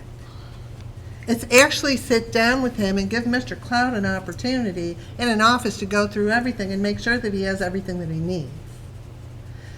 So I am not in favor until Mr. Cloud is happy with what he has, I cannot and will not vote for full payment. I might consider what, as an act of good faith, so that we could get off of square zero, saying we'll pay you half now, and then once you sit down with Mr. Cloud and he feels comfortable that he has everything he needs, we'll pay you the balance. But I think Mr. Cloud also had a comment, and Mr. Biedenbach let me talk instead. Go ahead, Mr. Cloud. Well, the only advice I'd give you is don't look in the rearview mirror and don't worry about me. I'll make sure I got everything, and it won't cost you a dime. Get this behind you. You know, I mean, you have so many important things to be concerned about instead of this. This is strictly rearview mirror stuff, folks. Well, and again, I've heard that speech I now know, probably 10 I know. times, Frank, and I appreciate it. So, and here's where it comes down to litigate this, even if we litigate it, we're going to spend what we're exposed to right here. So there's no, I'm not, that's the part for me, the math that makes sense, that, great, we won, but we spent $80,000 defending ourselves, we saved 60 grand. That's not a good decision either. So that's where I'm at. Well, that's in there 20. No, we're going to spend 80, I'm saying, but I agree with you, and believe me, I've had heartburn on this, but we do have a lot of important things moving forward. CFOs, CEOs, CIP plans, and on and on and on and on, solving problems that we have here. We're going to talk about something in 7A that's important. We have a budget that's coming up. We have a lot of things that are sitting on it, and that's, I'm gonna swallow my pride here, and I'm gonna make the motion to pay Mr. Preston the balance of his contract and move on. I'll second that. Second. Okay, it's Second. been moved and seconded. I'm Just sorry, because I want it to move. Okay, Jack moved Right. and Buddy Okay. seconded, Thank and you. Lee seconded also, I think, at the same time. Thank you. Any other, Yes. anybody else wanna leave a little steam off? No? Go I do, I have discussion. go ahead. No, go ahead. Go ahead. Since it's been moved and seconded that we pay him in full, Yep. then, you know, before he gets his check, can we get him to sign something saying that he will cooperate and give you the information that you need? I have been given assurances that all original documents will be turned over to me, and I believe that we can rely on that. Is that not, there's Florida statutes is this not? There's a statute that requires that, is- absolutely. is I'm this not a- worried about Well, getting the just let me documents. finish, please. Yes, I apologize. Yes. Is there's not a statute here that, again, we're being held hostage? You know we are. We all know we are. We're smart people up here. At least we think we are. I know a lot of people don't. Like some people call in, but what can we do? Is anything? Yeah, We're gonna pay it. I mean, we're gonna pay it. right. I second it. But I just want it to go away, but it just makes you kind of how it's going about. But to your point, you asked if Tom was comfortable. Believe me, there's nobody that's chewed in his ear more than I have in the last 2 weeks about this. He has told us here, he's told me multiple times, he feels comfortable that he's gonna get what he needs. He's the one that's gotta deal with the consequences. He's the one that's told me to do this, or, advised me, didn't tell me to do it, but advised me. We've gone through it 100 times from the exposure of litigating it. To his point, let's put it in a rearview mirror. Would you start putting me, talk to Mr. Holcomb so we can bill him those hours all the time? We can fix some of this, I think, right now. Lee, you wanted to say Quick something? comment. Go Yes, ahead. thank you, Mr. Chairman. I think most of you know where I would go on this. I think it's important that, and we've made the right decision based on the integrity and credibility for our UC. Forget the personalities, and we do need to move forward and get this behind us. We have a lot of work to do, and subject to getting all the documents Mr. Cloud needs, I heartily would second this motion, and so we can, as Ms. Parker has said, move on and get to work. Anybody else? Debbie, please call the roll. Commissioner Griffith, Yes. Commissioner Holcomb. Yes. Chairman Beanball, Yes. Commissioner Ritz Parker, Yes. Commissioner Davenport. Yes. Okay. Approval of the wage negotiations. I'm going to call for a quick recess right here. I've got the old man's disease. I'll be right back. You might as well accompany them. But we will stay separate. We won't go in. Yeah, God forbid, make sure you don't talk to each other. I'll wait till it comes back. That's okay, we trust you. It's not just an old.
I believe Mrs. Pitcher. No, you can avoid that. I'll show you. Good evening. Brittany Pitcher, Director of Human Resources. After negotiations with the union, we have agreed to a general wage increase of 4%, as well as reclassifications for various line staff, substation. Wait a minute. Can you two take that outside? Just step through the door or something, please. Thank you. Excuse me. Go ahead, ma'am. Certainly. Reclassifications for line staff, as well as substation and relay maintenance, and the establishment of wages for 2 new positions. Do you have any questions? What's the projected 4%? What's the number? Sure. So the 4% general wage increase is about $441,000 for the wage. And can you, I mean, again, we have that little, with the linemen, I mean, to be competitive, we're getting competitive now. Correct. Because that's my concern always has been, if we're gonna go get these skilled people to work for us, we gotta have a wage that they'll actually work for. Certainly. So, everybody seemed happy leaving the negotiating table? Yes. Is that, okay, all right, good. So the gap has been closed with respect to how we line up versus others, Upon approval, upon approval, Yeah, of course. we're working toward that. Yes, the gap will be closed, I'm sorry. Yes. I was gonna Poor say, choice of words.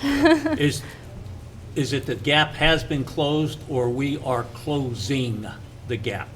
We will be closing the We gap. will be closing. How? So with this increase, we're asking that an initial reclassification be made for our linemen effective earlier than general wage increases. So once we reach the general wage increases in October, we will be higher than OUC. So we will be very competitive at that point. I have a question. Yes. When you say higher, is that total package or just what's on their check? Right, so that's hourly rate. We have always been very competitive total package. Just out of curiosity. Sure. Do we know that difference? I mean, total package would be their pension, their health care, I don't know what else is in there. Right. But- So we call that total compensation. Everything sort of goes into your Understood. compensation. But where do we compare then in its totality? You're telling me that once we get done with this 4% increase, that their total package is going to be more than the majority of our competitors? When you say competitors, I'm speaking of like utilities. Me too. So, okay. So yes, I would say that we would be higher total compensation package. If I could share something, my nephew's a linesman up in New York. Please tell him to come down. So, right. Well, He's making big money. But it's funny though, because he said we constantly are being approached to come south, not just Florida, but south in general. So there's a need, and that's what my concern was, is that, skilled labor's just what it is, my technicians, and, the person that you hire that does a great job is more valuable to you than just, hiring people. And that's, for me, I think, that's an area that I've always had concern with, is that we can put all the ads out there we want, but if we don't have a competitive wage, then we're really not going to be able to recruit, and we're going to be easy to be plucked from. So I just want to make sure we pay attention to that. That also being said, you start adding 441,000. I think 2 years ago, the increase in the negotiation was over $1 million in compensation. Is that right, Mr. Mitchell? I believe in total, I think. Yeah, it was close. I thought it was approaching. It was 2 million, wasn't it? No. Like $1 million? Okay. We're putting another 400,000 to it. So take into consideration what we're making. We have a new budget coming that I've been told is a good one. Or be prepared. That's what I've been told. That sooner than later, we need to absolutely start to look at a rate study to make sure that we are collecting the adequate, we've always hung our hat on, we're the lowest, but at what expense is that coming at?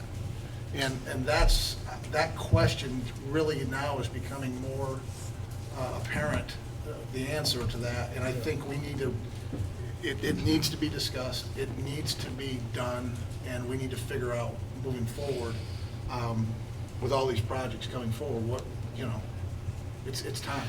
So I've talked to Mr. Mitchum about it. He's assured me, the one thing I want to do that's important to me is that as we hire a new CEO, as we all sit up here, and I think we all can acknowledge that we're probably going to need a rate increase at some point,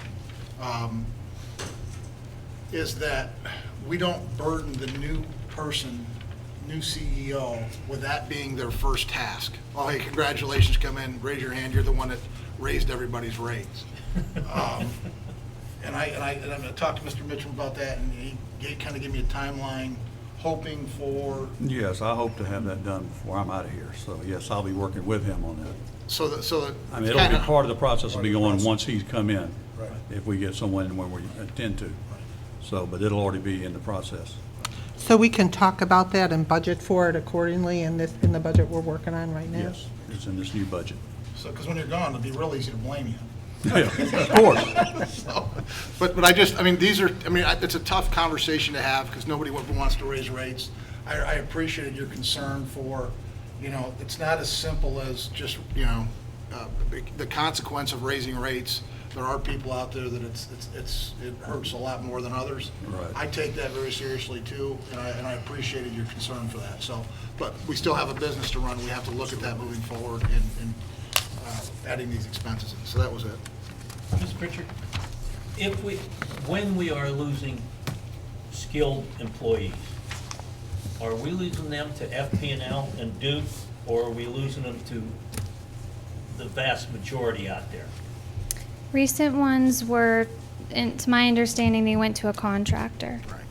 You went where? To a contractor. Right. Oh, okay. That is a contractor for FPL. Right. Yeah. So both. Yes, they are paid the same as. What's FPL's the line. difference between us and FP&L just on the hourly rate? Do you know that? I do not know that officially. FPL does not publish their hourly rates, but I believe they're about $43 an hour.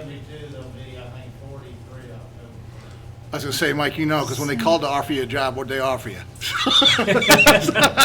I mean, but the reason I want us to have this conversation, we can't arm our people with I mean, they have to be, we got to provide them a competitive wage to compete. Sure. Because the independents don't have to go through all this craziness that we do to give raises. And they have the ability to move faster than we do. I want to make sure you have what you need moving forward so that we can pay a fair wage and start moving and doing the work that we need to do. So I appreciate it. And Mike, you good? If I may clarify something? Go ahead. It's in there, part of this is, these lineman group will take effect May 1st, the first payroll in May of this year. We are covering that with this year's budget of where we've lost employees and haven't had them on the budget. We have the funds there to fund this for the rest of this year without having to go after it somewhere. Isn't how you necessarily wanted to achieve that, but it's working out that way. Yes, we did want to achieve it that way. But again, as you said, we're constantly losing. We just lost 3. I can't have this keep happening. I need to do it now, and that's why I I'm agree presenting it this 100%. way. I think it's a good move. How much trouble are you having filling those slots that we just lost? We haven't attempted to fill them yet. We wanted to have the wages resolved first. I move for approval. I second. Moved and seconded. Any other questions or comments from up here? Good piece of work. Congratulations, and it's a real win-win for our employees and the UC. Debbie, please. Commissioner Griffith, Yes. Commissioner Holcomb, Yes. Chairman Beanbaugh, Yes. Commissioner Rich Parker, Yes. Commissioner Davenport. Yes. Okay. Next step for the evaluation of audit services. I would like to say something, if I could. You go right ahead, young lady. Okay. I appreciate it. It won't take long. I just got a few things that I feel like I need to say. Go right ahead. Thank you. At last month's meeting, a citizen in public comments called for my resignation and attacked my integrity. I've had some time to think about this and feel it's important to set the record straight and make clear to my fellow commissioners, as well as the public I volunteered to serve, where I'm coming from and what the facts actually are. I volunteered to be a utilities commissioner because I wanted to give back to my community. I still do. For 25 years, I've periodically followed the UC and thought I was uniquely qualified to add value as a member of this governing body. I retired effective November 1st, 2016, after working in public accounting for 36 plus years. For the last 15 or so years of my career, I was the government segment leader for the 23rd largest CPA firm in the state of Florida. I appreciate and respect my fellow commissioners. I'm lucky to have the opportunity to serve with you. And I apologize to all of you for anyone insinuating that you can't think on your own and that I influenced you inappropriately in any way. Because of my experience and expertise, I did propose some changes to the RFP for audit services, as well as the RFP process. You're damn right I did. Because I have a fiduciary responsibility to this organization, the ratepayers, and the general public. That's what we are tasked to do. The UC had the same auditor for at least 40 years. Staff renewed the audit contract for an additional year without running it by this commission. For many years, staff handled the RFP process, ranked the firms, and only came to the commission with their first-ranked choice for approval. This is not a best practice, but akin to the fox guarding the henhouse. And this commission voted unanimously to adopt the RFP and have the commission itself be in charge of the process. 4 firms submitted proposals. I'm confident that all 4 firms are comfortable with me being on the commission because I have known many of the folks and the partners in all of these firms for years. We respect each other. The government audit sector in Florida is a select group, and I was one of the old dogs in that group. Maybe I don't know. Maybe not old dogs. I'm one of the older ones in the group. Mature, thank you. James Moore and Company, the firm I retired from, is independent to the Utilities Commission.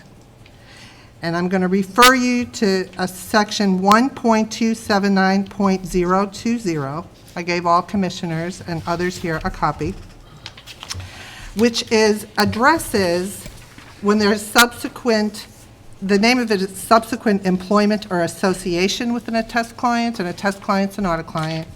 I'm associated now with the Utilities Commission. Now, a lot of times, so that you understand, this happens in public practice, is that you could be an auditor working on it for a client, working on an audit job, and the client really likes you, and so they try to get you to come and work for them. So this is kind of what this is talking about. But it still addresses what I had going on here. And so what it's saying is that independence is not impaired if certain safeguards are followed. So in my instance, I retired from James Moore and Company, and one of the initial safeguards is that the amounts that are due me, that number was calculated a long time ago. Okay, nothing that I do moving forward changes what I'm going to get from the firm. I no longer have I'm not in a position to influence the firm's operations or their financial positions. The money that I am paid out of my retirement, the majority of it is a 401k that the firm has no control over. It's mine, and that's a done deal. The remaining money that they pay me is a return of my capital in the firm. It's not material to the firm, and it's not material to me. I don't appear to participate, and I don't participate in the firm's business in any way. I'm not on their website. I'm not mentioned, nothing of that nature. And then if, like for instance, this isn't the case, but let's say the UC had been an audit client of my former firm and I came to work for you all, I taken Brian's job. Okay, obviously, if I had been auditing the firm and then came on and took the job as the chief financial officer, a lot of things would need to be considered there, like the people that work on the job, would they be able to deal with me? I know Brian loves dealing with me. And so I wanted to make sure that I explained this to you because I never would have even considered James Moore and Company being involved in any way, although it's not my call if I thought there was an independence problem. And there is not an independence problem. However, I wanted to, one of the reasons I wanted to talk now is so I could say this last thing and then quit, and that is to ensure that I'm not in violation as it relates to the Florida Ethics Commission, because the Florida Ethics Commission has a little bit additional requirements. Everything that is in that the AICPA says, Florida Ethics Commission says the same thing, except it says that if you're receiving money, which I am, from my former firm, then I should not participate. I should not vote on the auditor that you're going to choose or participate in that question and answer period. So accordingly, I am not going to do that, and I have full confidence in my commissioners, and I thank you for allowing me to say my piece. Thank you. Thank you. Thank you. All right. Now So now there's just four of us. Well, my address what Commissioner Bernadette just said, please, briefly. You certainly may. I would just, all of us are puppets up here. We've heard that. All of you are what? We've been accused of being puppets okay. for our city. We can't make our own decision. We talk among ourselves. I hadn't even seen any of y'all, and I don't know when. So my bottom line is I would just consider the source. It's very disappointing. I was talking to somebody the other day, and it's pouring down rain coming up here tonight, and I appreciate all you folks in the audience coming away from your families. I don't have family. I'm in the pouring down rain. I'm thinking, what am I doing? I'm serving this city. And I was reading some of these things earlier about the accusations against you, and I've got to tell you, I just have to bite my tongue because I really could go off on somebody. None of us up here are doing anything wrong. It's just bizarre. So just consider the source. I'll stop right there, and you know the source. Thank you. Okay. Thank you, Mr. All right. Do we have a recommendation on what we're going to do with this? We have to hire an auditor, so let's get on with it. Does anybody have? What does the RFP, when the RFP is, when do we award, or when do we, when are we supposed to make our final decision? Well, It'll be awarded once you decide who the auditor will be. Right. I would think that the sooner the quicker, so that if we are going. We're running short on time. What's that? We're running a little short on time. We're running short on time. So, I am open to whatever anybody has to say about a recommendation. Does anybody want one versus the other? Go ahead, Jack. I left my books in my car. Yeah, so but I did rank my. Wait a minute. Let me pull my notes so we don't. I just need to see the front cover. Okay. That's all I need.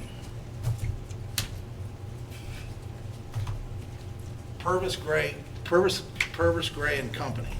When I went through and looked at basically their references, their body of work, who they represent, it seemed to me that this company stuck out more with representing utilities and municipality-owned utilities. Obviously they're all very credible, but that's what stuck out to me when I looked at all four of them, was that company just seemed to represent significant, I think it was 13 of 35 of what is it? You said there's 35 municipality-held utilities commissions. They represented, I think, 13 of them. They represent FMPA. Those are pretty good references. So, you know, looking at it from that standpoint, I'm sure as far as sitting down and doing the audit, they're all very qualified. I just liked their uniqueness to what we are. That's my 2 cents of the companies that we looked at. I'll tell you, I like their IT guy, the best of all the IT people, but I can't agree with you. I think CRI would be the one that I would like to recommend, but anybody else? Mr. Davenport? Well, I voted for them last time. Mr. Davenport? I like Purvis after reading everything because of the ones they're currently doing, the FMPA, I think it was, and reading those things. And of course, I wanted to read the executive summary, and then you go back and see what they're charging and see who they're working for. And I rated them, and to me, I did like Purvis. Okay. Lee?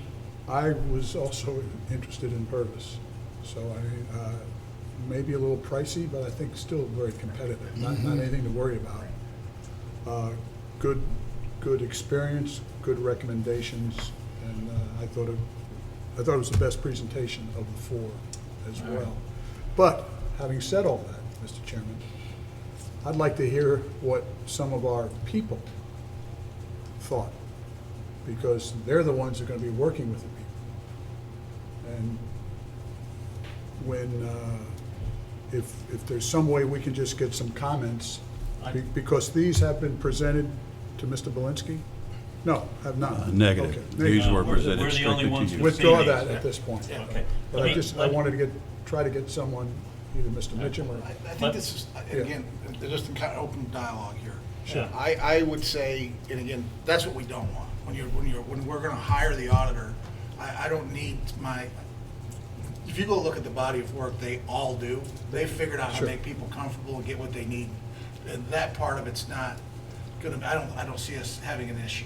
Any one of those four companies could walk in here, these companies could walk in here and absolutely pull an audit off and have not a problem. And our staff would have doing it for all these years. They wouldn't have a problem accommodating because the requests are gonna be the requests. They're still auditing the same things. So that's, for me, I want to keep it independent. The auditors go in, they actually do an audit. It's just exactly what it is. Mr. Mitchum, you have looked at them. Negative. As Negative, we said, okay. you So guys it's wanted only- to. all right. I was wrong. I thought Mr. Mitchum was. Let me- Fine. Then we're right here together, just the four of us. Fine. Yeah. Do we want to interview a person from this firm before you make your decision? Or are you comfortable?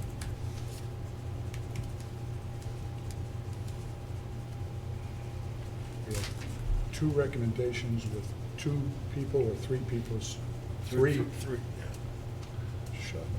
yeah. I think when you, Have some- 3 to 1, I think let's move on. That's fine. It's all right with me. Okay Fine with with you? me. I need a motion. So moved. We've got to name the company. Purvis, Gray and Company. I think need a that's it. second. I'll second that. Been moved and seconded. Any other discussion? Debbie? Commissioner Griffith, Yes. Commissioner Holcomb, Yes. Chairman Beanbaugh, No.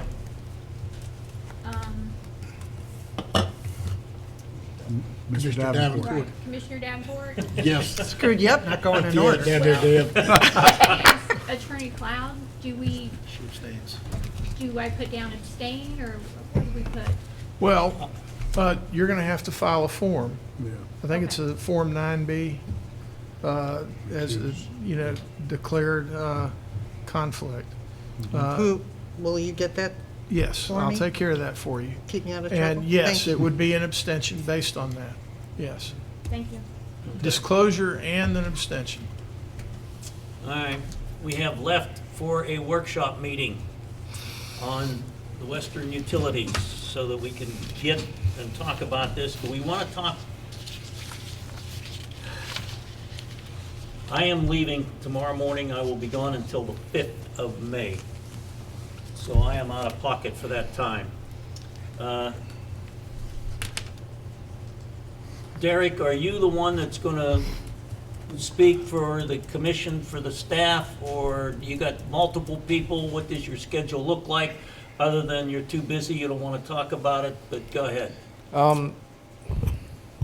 Mr. Chairman, Commissioners, I will likely be the staff member discussing anything in any workshop. Okay. My schedule is not good for the next month. I will be in South America for 2 weeks, and I will not be reachable by any means whatsoever. That was my intent, wasn't it? So if you don't come back, who are we gonna get, who's your, what's the deal here? We'll leave that to Mr. Mitchum to replace He's coming back. He's coming back. We hope. I have travel insurance, I think that If I have covers. to go get him. Eric, what are the 2 weeks you're gone? I am gone starting the week, I believe, is Monday the 7th for 2 weeks. 7 to 21. Yes, I think Monday is the 21st, or I come back that third, fourth week, whatever All it is. right. And I believe we already have a workshop scheduled for the budget on the 22nd, Yes. 22nd of, May. Can we piggyback them? Well, don't think it would be a good time to do that. We don't want to Okay. piggyback No. All the right. budget. too much. But I would like a clarification if I could get it. Go ahead. We had put this on the agenda because you brought up about Yep. wanting to discuss this. I'm just trying to get clarification as to what you envision as a workshop and who. Well, since there's some disagreement on whether we should be looking at other pieces of property for something, or whether we should be looking at selling off the front 800 feet, 900 feet along Highway 44, I think we need to have some discussion to see if there is an economic factor that needs to be brought into this thing for that piece of property. That's what I was trying to clarify. You're talking about the commission here and then the presentation from us to you. Yeah, so To that- discuss the property. Okay. Because a couple of the staff have told us that we're gonna spend lots of money to move something that's already in place if we're thinking about commercializing this whole chunk of property. And that the western expansion needs to happen out of that chunk of property. And because the wastewater, wastewater improvement plant is there, and we're gonna just flip-flop it and make another one the same size when it needs to expand instead of putting it someplace else. The 200 acres of the pond, because this piece of property is a Swiss cheese piece of property, so the 200 acres for an expansion, for a collection pond, is a good use for that chunk of property, but not necessarily a good use for the 800 or 900 foot depth off of 44. So I want to talk about it, and I want somebody to be able to tell us, is there real economic value in that front 800 or 900 feet? Or are we listening to too many people that don't know what they're talking about? Can I, Yes, ma'am, you may. I have the same concerns that you do, except I don't feel confident that we're going to get the answers that we need by having a workshop. Because staff has already done their best to give us their best explanation. Okay. Okay, so, and I don't know how to do this. Maybe Mr. Cloud can help me here. But to me, what I have heard of in situations like this is, to engage an independent third party, like a asset maximization specialist, that would take a look at what we have and help weigh in. That they could be there, they could listen to what staff has to say, and help us get comfortable. Again, not that we don't trust you at all, but we do have a fiduciary responsibility. we are, as a commission, are getting a lot of questions about this from people in the public. And, so can you help me, Yeah. Mr. Cloud? The engineers sometimes call it a peer review. And there's no magic in the term, but for example, one time there was a big issue about a transportation model that went into a regional mall and its impact on a city. And the various parties that were involved in it went together and hired a single traffic guru to come in and do a peer review of the assumptions of the various consultants and engineers, the traffic engineers that had come out with varying opinions of what would happen when you built the mall. The same thing would apply in the layout of a utility campus and the varying kinds of uses that could go on the property. What it really is an alternatives analysis. Years ago, when they handed out grant money, it was a long time ago, for wastewater plants, under Section 201 of the Clean Water Act, they would require local communities to undergo an alternatives analysis for every component of the system. From everything from where the plant or plants went, whether or not you had a 1 or 2 plant configuration, whether or not how your effluent disposal would be taken care of, where the backbone interceptor system would go. All these things were, engineered out. This is not nearly as complicated as that, I don't think, but that's what you would do. You get someone who could do a peer review of what's been done or an alternatives analysis of the varying things. You need somebody that's got skills in several areas, I think. You need someone who not only has engineering. I know it's you, but Mr. Chairman? Yes, sir. You're not independent. Go ahead, Derek. Welcome to my world. But I was before. Mr. Chairman, Go ahead, Derek. in the summer, let me back up a second. Over the last year, we've been working with an architect and the architect's engineers to come up with the concept plans for the first 3 buildings that we need to move on to our Western Utility Complex. I say concept plan because the estimated cost exceeds $2 million for that project, which means I can't just willy-nilly assign one of our consultants. So we hired our architect to do the concept plans. We would take those concept plans and do an RSQ, which is a request for a statement of qualifications.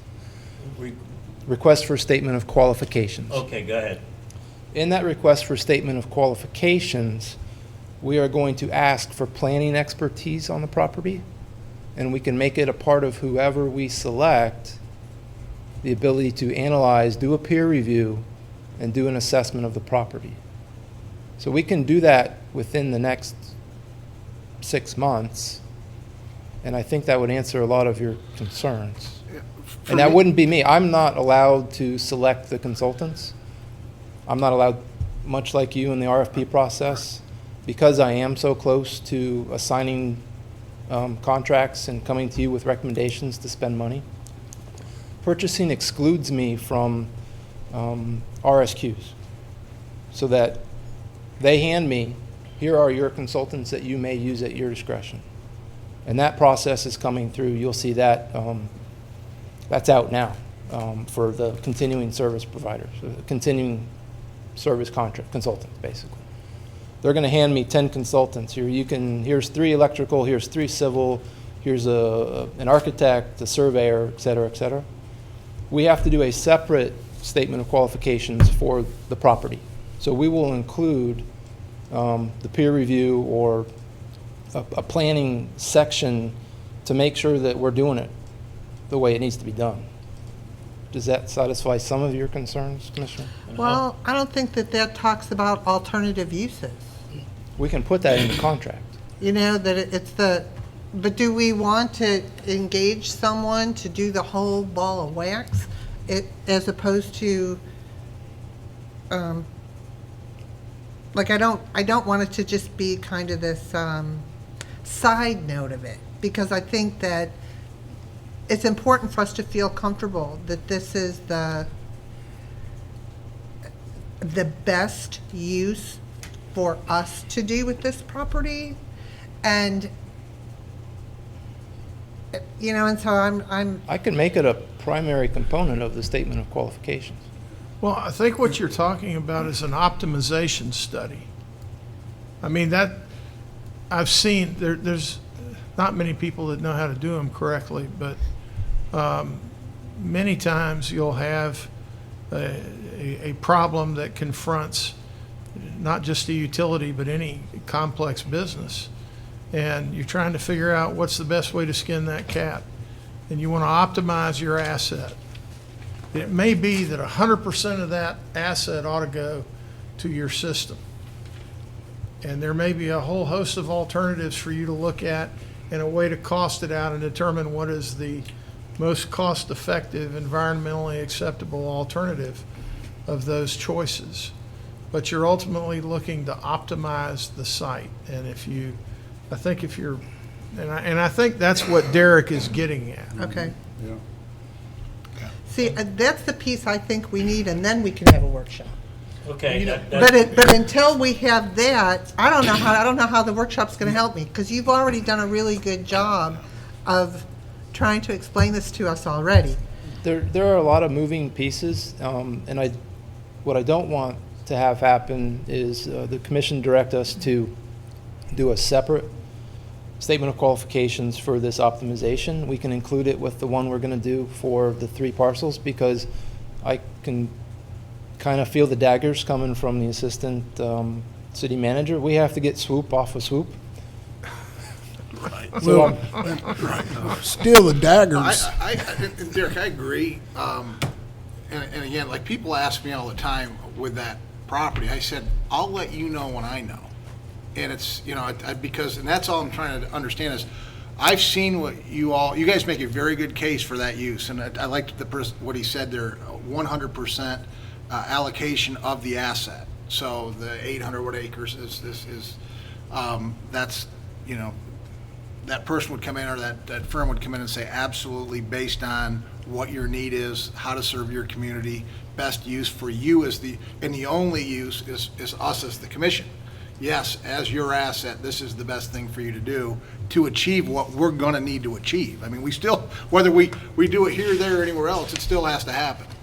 And I don't know if 800 acres available anywhere else in this town. Not for the price, sir. Right, no, right, absolutely. So that's all it is. I'm just, to what Rich Parker said, I like what you've presented. I see what you've presented. It makes a lot of sense to me. It's kind of like when you make that big a decision, I don't think the second opinion, if it supports what we're doing, or maybe even brings something to light that maybe you missed or didn't think of, I think that would help you more than hurt you.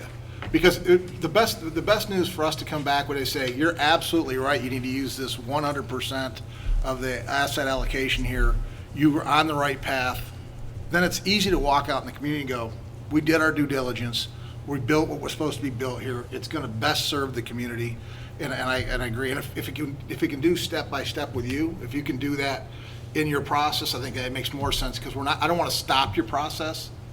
I just want to reinforce it if that's the direction that we ultimately go. Expand You know, expand it a little. Yeah. I mean, just like I said, I think it's easy to have, but again, it's not that I disagree with you, The process in and of itself is going to require rezoning of that property. So you're talking about a land planner already, to probably an attorney. I mean, we're talking about asking for a team. Right. That's why you want to know, what we're sitting here talking, the additional information. You're going to need to know rezoning, if the front 800 feet, what's that zoning going to be, and, all this. I have a suggestion here. I met the other day in a big meeting up at the UCF with a lot of business people, and I ran into Zev Cohen. You know Zev Cohen, Yeah. Associates. He's brilliant.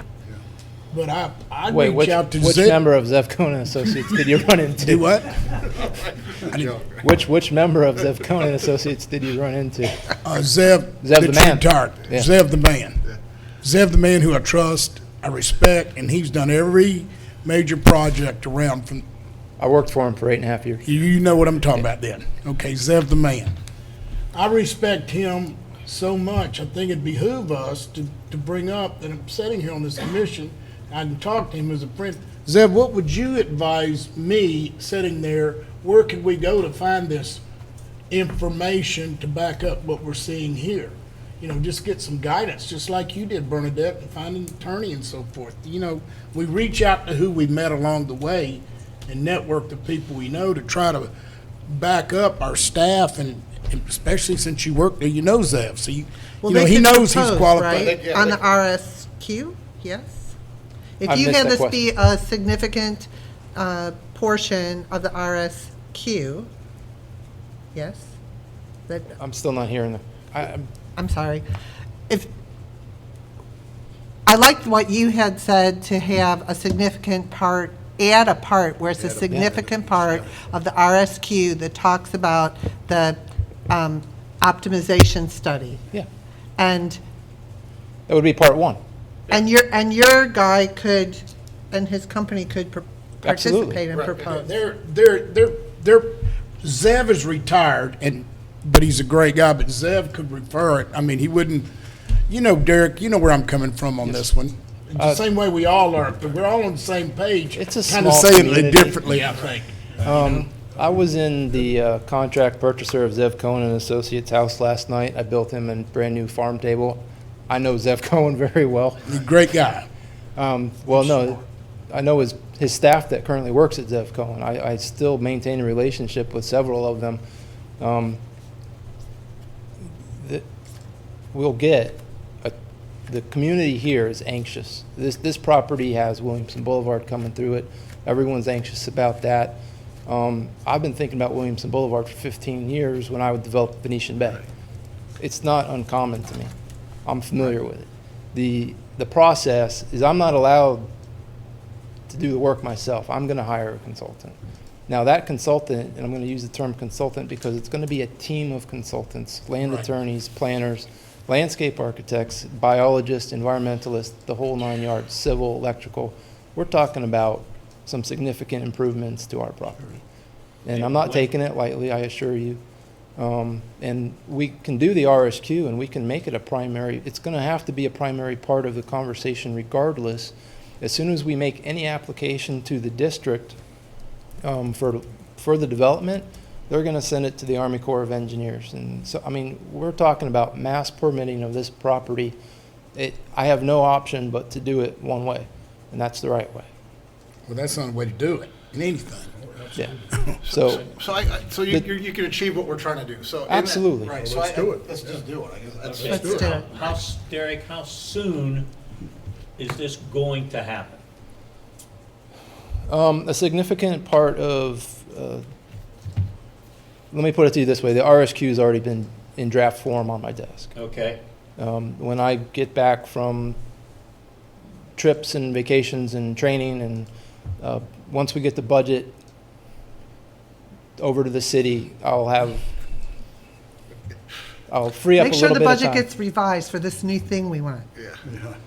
Make sure the budget gets revised for this new thing we want. Which new We thing? want to add that point 1 in this RSQ is asking for an additional thing. Okay. So, All right. No, the budget, I'm not sure we'll make sure it's in the budget. thank you. And just point, like you said, so probably 90 days is a fair assessment of when you'd be moving forward with this? I'm targeting for a June out on the street. Okay. So within 90 days. 90 days. Yeah, that'll work. Okay, fair enough. That sounds Like I good said, to me. it just, Gotta keep it going. Yeah. I just think something that big, I think that it validates what you're saying. Like I said, for me, I can't validate it. I can only, and I trust everything you tell me, and I believe in everything you tell Thank me. you. I just, it's something this big for me. I don't care if it was my own personal property. I'd want to make sure just that we're not missing anything. That's all I'm looking at. One of But my you know biggest what's fears. not hard about it? Right, you get it. So, fair enough. Thank you. Thank you, Derek.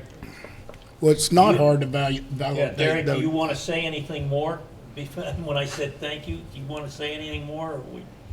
You're welcome. No. That works. That was good, right? All right.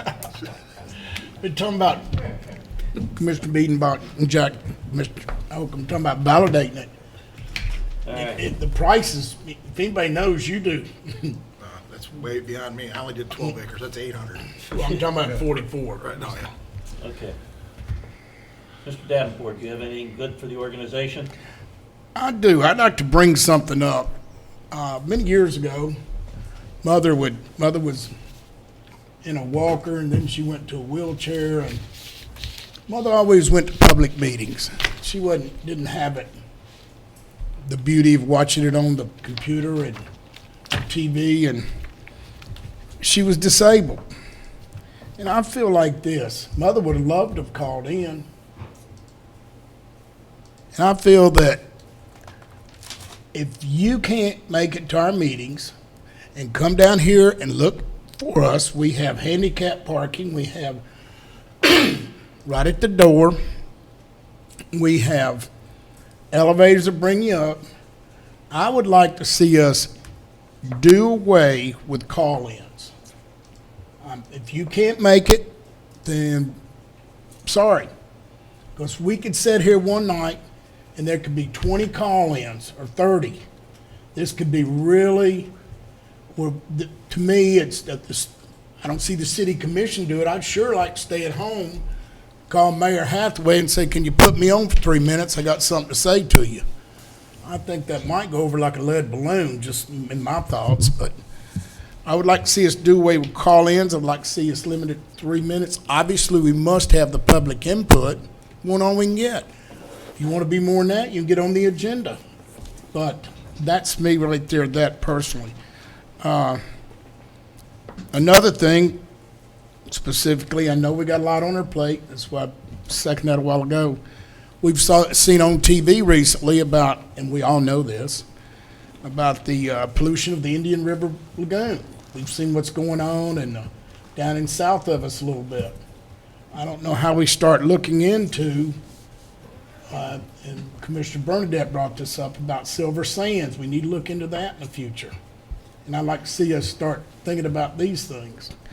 And then while I'm saying the third thing, I know I'm hitting a lot, but while I see Assistant City Commissioner, City Manager Collett, I'd really like to see us, and I was going to talk to you, and I'm talking to you now, regarding the swoop plant, where the county has all that concrete up there.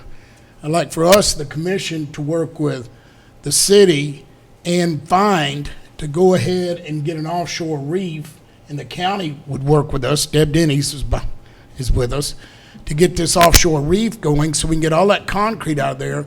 And then if we need to come up with the agreement, I've already been going back and forth with this with the commissioners and several people regarding our concrete, then we come up with something with our land out on 44 to give them a place to put that concrete out there, besides putting it up here on the river at the swoop plant once it's gone. Now we can get our land back with the city or the Utilities Commission and get all this parking, because you see what's going on the weekends over here. So this is a win-win for everybody. You got a reef that you can have shallow water diving 30, 40 feet out here offshore.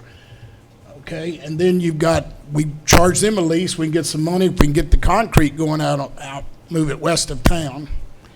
And so those are three things. One, I'd like to see the phone calls stop coming in. I think we don't need to do that.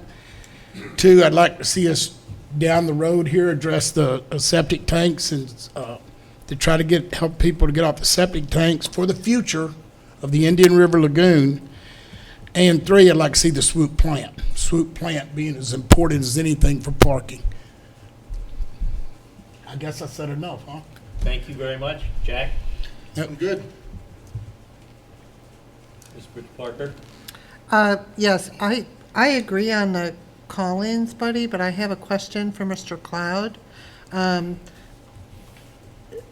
we have certain circumstances in which we're required to accept, let call-ins happen? No.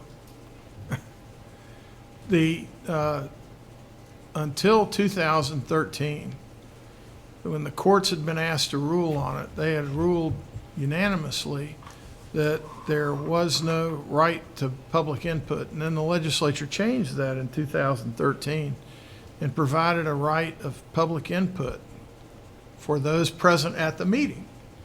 And no other local government where I work has call-ins. That's not to say it's a good idea. It's not to say it's a bad idea.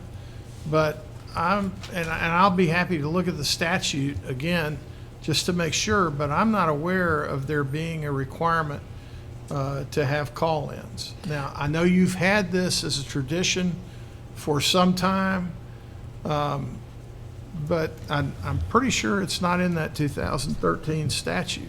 Well, and if we're addressing that, the other thing that has happened more than one time is somebody will write a letter and or send us a long email and request that it be read into the record. And to me, that's kind of like the same thing, that it's like, if you want to come in here and talk, come here and talk and do your 3 minutes. But just thinking that you can, type something up and send it in and say, I request that this be read into the record, I'd like for us to address that too. Public input is appreciated, but I feel like that's not respectful of the people that take the time to actually come here. Like this lady did. And that's always called does. Transparency. We can see you too, right? Right. Mr. Bernadette. So I would like to, I would like to know that. The other thing that I want. Let me stop you. Oh. Mr. Cloud? Yes. Would you research that and next meeting tell us one way or the other? Well, I'm researching it right now, and if I can figure it out before you adjourn, Okay, I'll tell you. Fine, thank Cool. you, go ahead. Okay. The other thing is, you guys have a copy. I had sent an email to Debbie asking if we couldn't have it where I wanted to have it that my computer wasn't just a monitor. Right now I just have a monitor and I can't navigate it. I can't look at other things. And I didn't think it was a really big deal to change that. And then I got this email saying, well, we got to really talk about that. If you want to have this where you can navigate the system and see what's on here, then, So I would like to have that. I would like to be able to navigate and look at this, not necessarily, and maybe we could eventually, I would be okay with eventually going to that we were paperless, that you weren't, everybody might not feel that way, but eventually that we might consider doing that. It certainly saves trees, and a lot of people now are not getting their agendas all in paper form. Certainly you have to run the meeting, so you definitely might want to keep it in paper form, or you just want to keep it in paper form because you do, and that should be fine. But I'm just want to talk about this. I would like to, like right now, Mr. Cloud can navigate this. He can go through and take a look at all the stuff, and sometimes, not often, but sometimes we have instances that something else is being talked about and we don't have it in our packet. Not often, it'll be a last-minute substitution, or somebody will come up and they have a map, or, I don't know. I would like to be able to navigate this, or, if for some reason I would like the same setup. Then let's. Mr. Cloud has.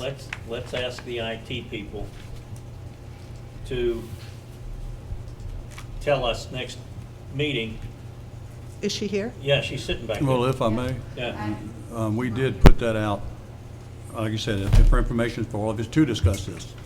We don't know if everybody wants it, what exactly you're looking for, and that's what needed to be discussed tonight. Okay. And then I can get with IT and we can see what would be required to try to get you what you're asking for. Well,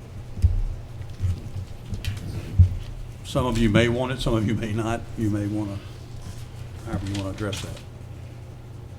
go ahead. Then, I think what I heard is we want to be able Ms. Fritz Parker wants to be able to navigate. I guess my questions to the IT people are, can it be done, and what's it cost to do? And I think that's pretty much where the discussion is. Because it might be that 2 or 3 of us up here, it doesn't make any difference. And if it's a couple of $100,000, then it does make a difference. And if it's $10, If it's a couple $100,000, I'll live with what I have, but well, I don't that's think what I it mean. is. But if it's $10 or it's just a change of a program and it's not that big a deal, then we can do it. And I think Bill Biedenbaugh's opinion is IT needs to come back to us and say, one, is it possible? And if it is, this is what it takes, and this is what it's gonna cost, and this is how long it's gonna take. That's my 2 cents worth. Go ahead, the rest of you guys. Just another station. I mean, this is rocket science. You can put another screen right next to me, give internet access, and we're done. I mean, we don't need professionals to come in here to evaluate that. All right. I mean, that's what you're talking about. The only thing I'd like to see is it'd be nice when we're sitting here and something will come up from a past meeting that I'd like to get back to. And now, obviously, we have the minutes from the previous meeting, but, you know, and it happens in the meeting, I'm like, we talked about that before, and I want to get back to it. That's kind of nice to be able to move. And lugging this big book around, I don't need to lug this big book around. Debbie doesn't need to do all this work that she does to present it. If she sent me this in an email, I'd be more than comfortable to read it. To the point of the tree, I think that's, you know, if I need to print something, I went to the people that came in here, I went on their website, I printed their minutes, I reviewed them with Mr. Cloud when I just showed them to them, they came in. There's certain things, I bet you I write on maybe 10 pieces of paper, 15 pieces of paper in my agenda. I can print that, staple it all together, and then we can obviously go through it. So I think it makes sense to eliminate the paper. I would have no problem with that. And really the other part is I have my phone, so if I need to get to the internet, I get to it. It's just hard on this screen to.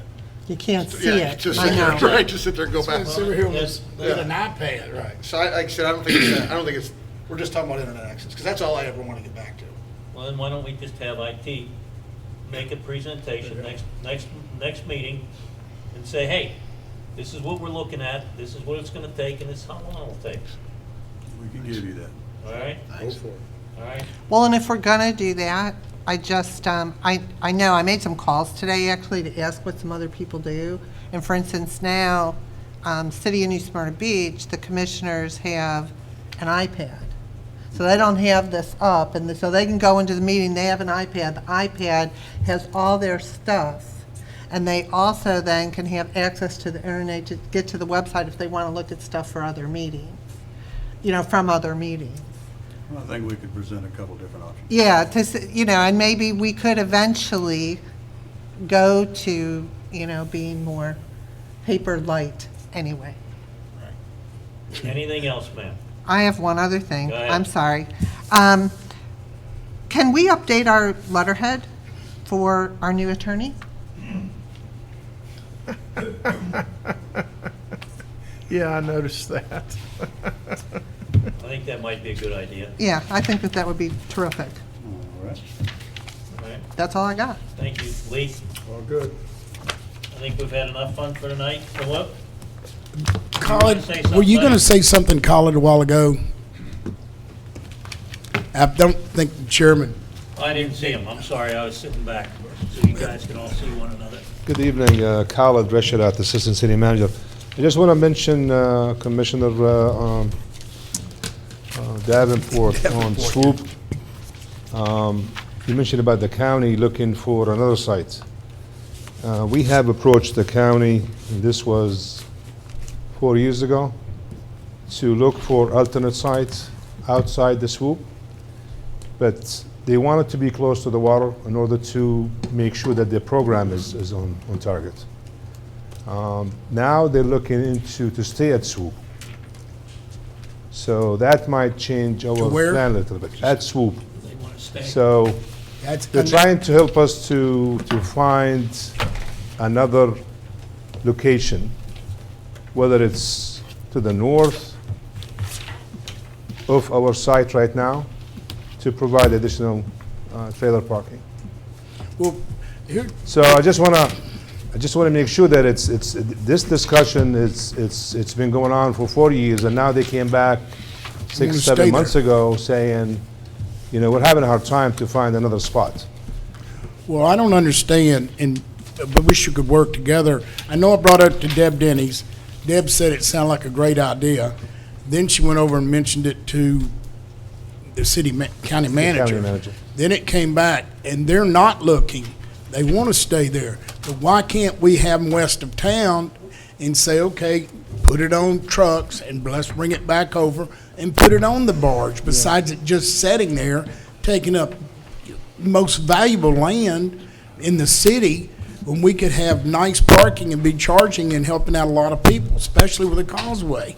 So I think we, and the people of New Smyrna, I mean, the residents of New Smyrna want to see this happen. This isn't me. I hear it a lot of time. You do too, I'm sure. And if you recall, that was the conceptual plan that I provided to the Right. joint city Yep. commission and UC meeting, if you recall, with the 4 phases. So we're almost now going into our phase 2. Right. And then as soon as the fleet maintenance building relocates somewhere else, we'll move to phase 3. And then phase 4 would be, you know, with the artificial reef material. So Can we not start working on that now? Any way, any help I can Yeah. give you? I've already contacted everybody there is. And I keep getting, if you will, I don't want to say a runaround, but I get finger point, go over and talk to that person. So the last finger that was pointed was at you, by the way, and you're like number 5 on the line, or 6. So I said, I will get with Colin. And they said, we're going to make it happen. Well, So I don't know. I will but it's give you a call important. tomorrow and we'll discuss it more. It is very important. Very good. Thank you, Colin. Anything else for the good of the organization? Can we adjourn? We're done for tonight. Thank you.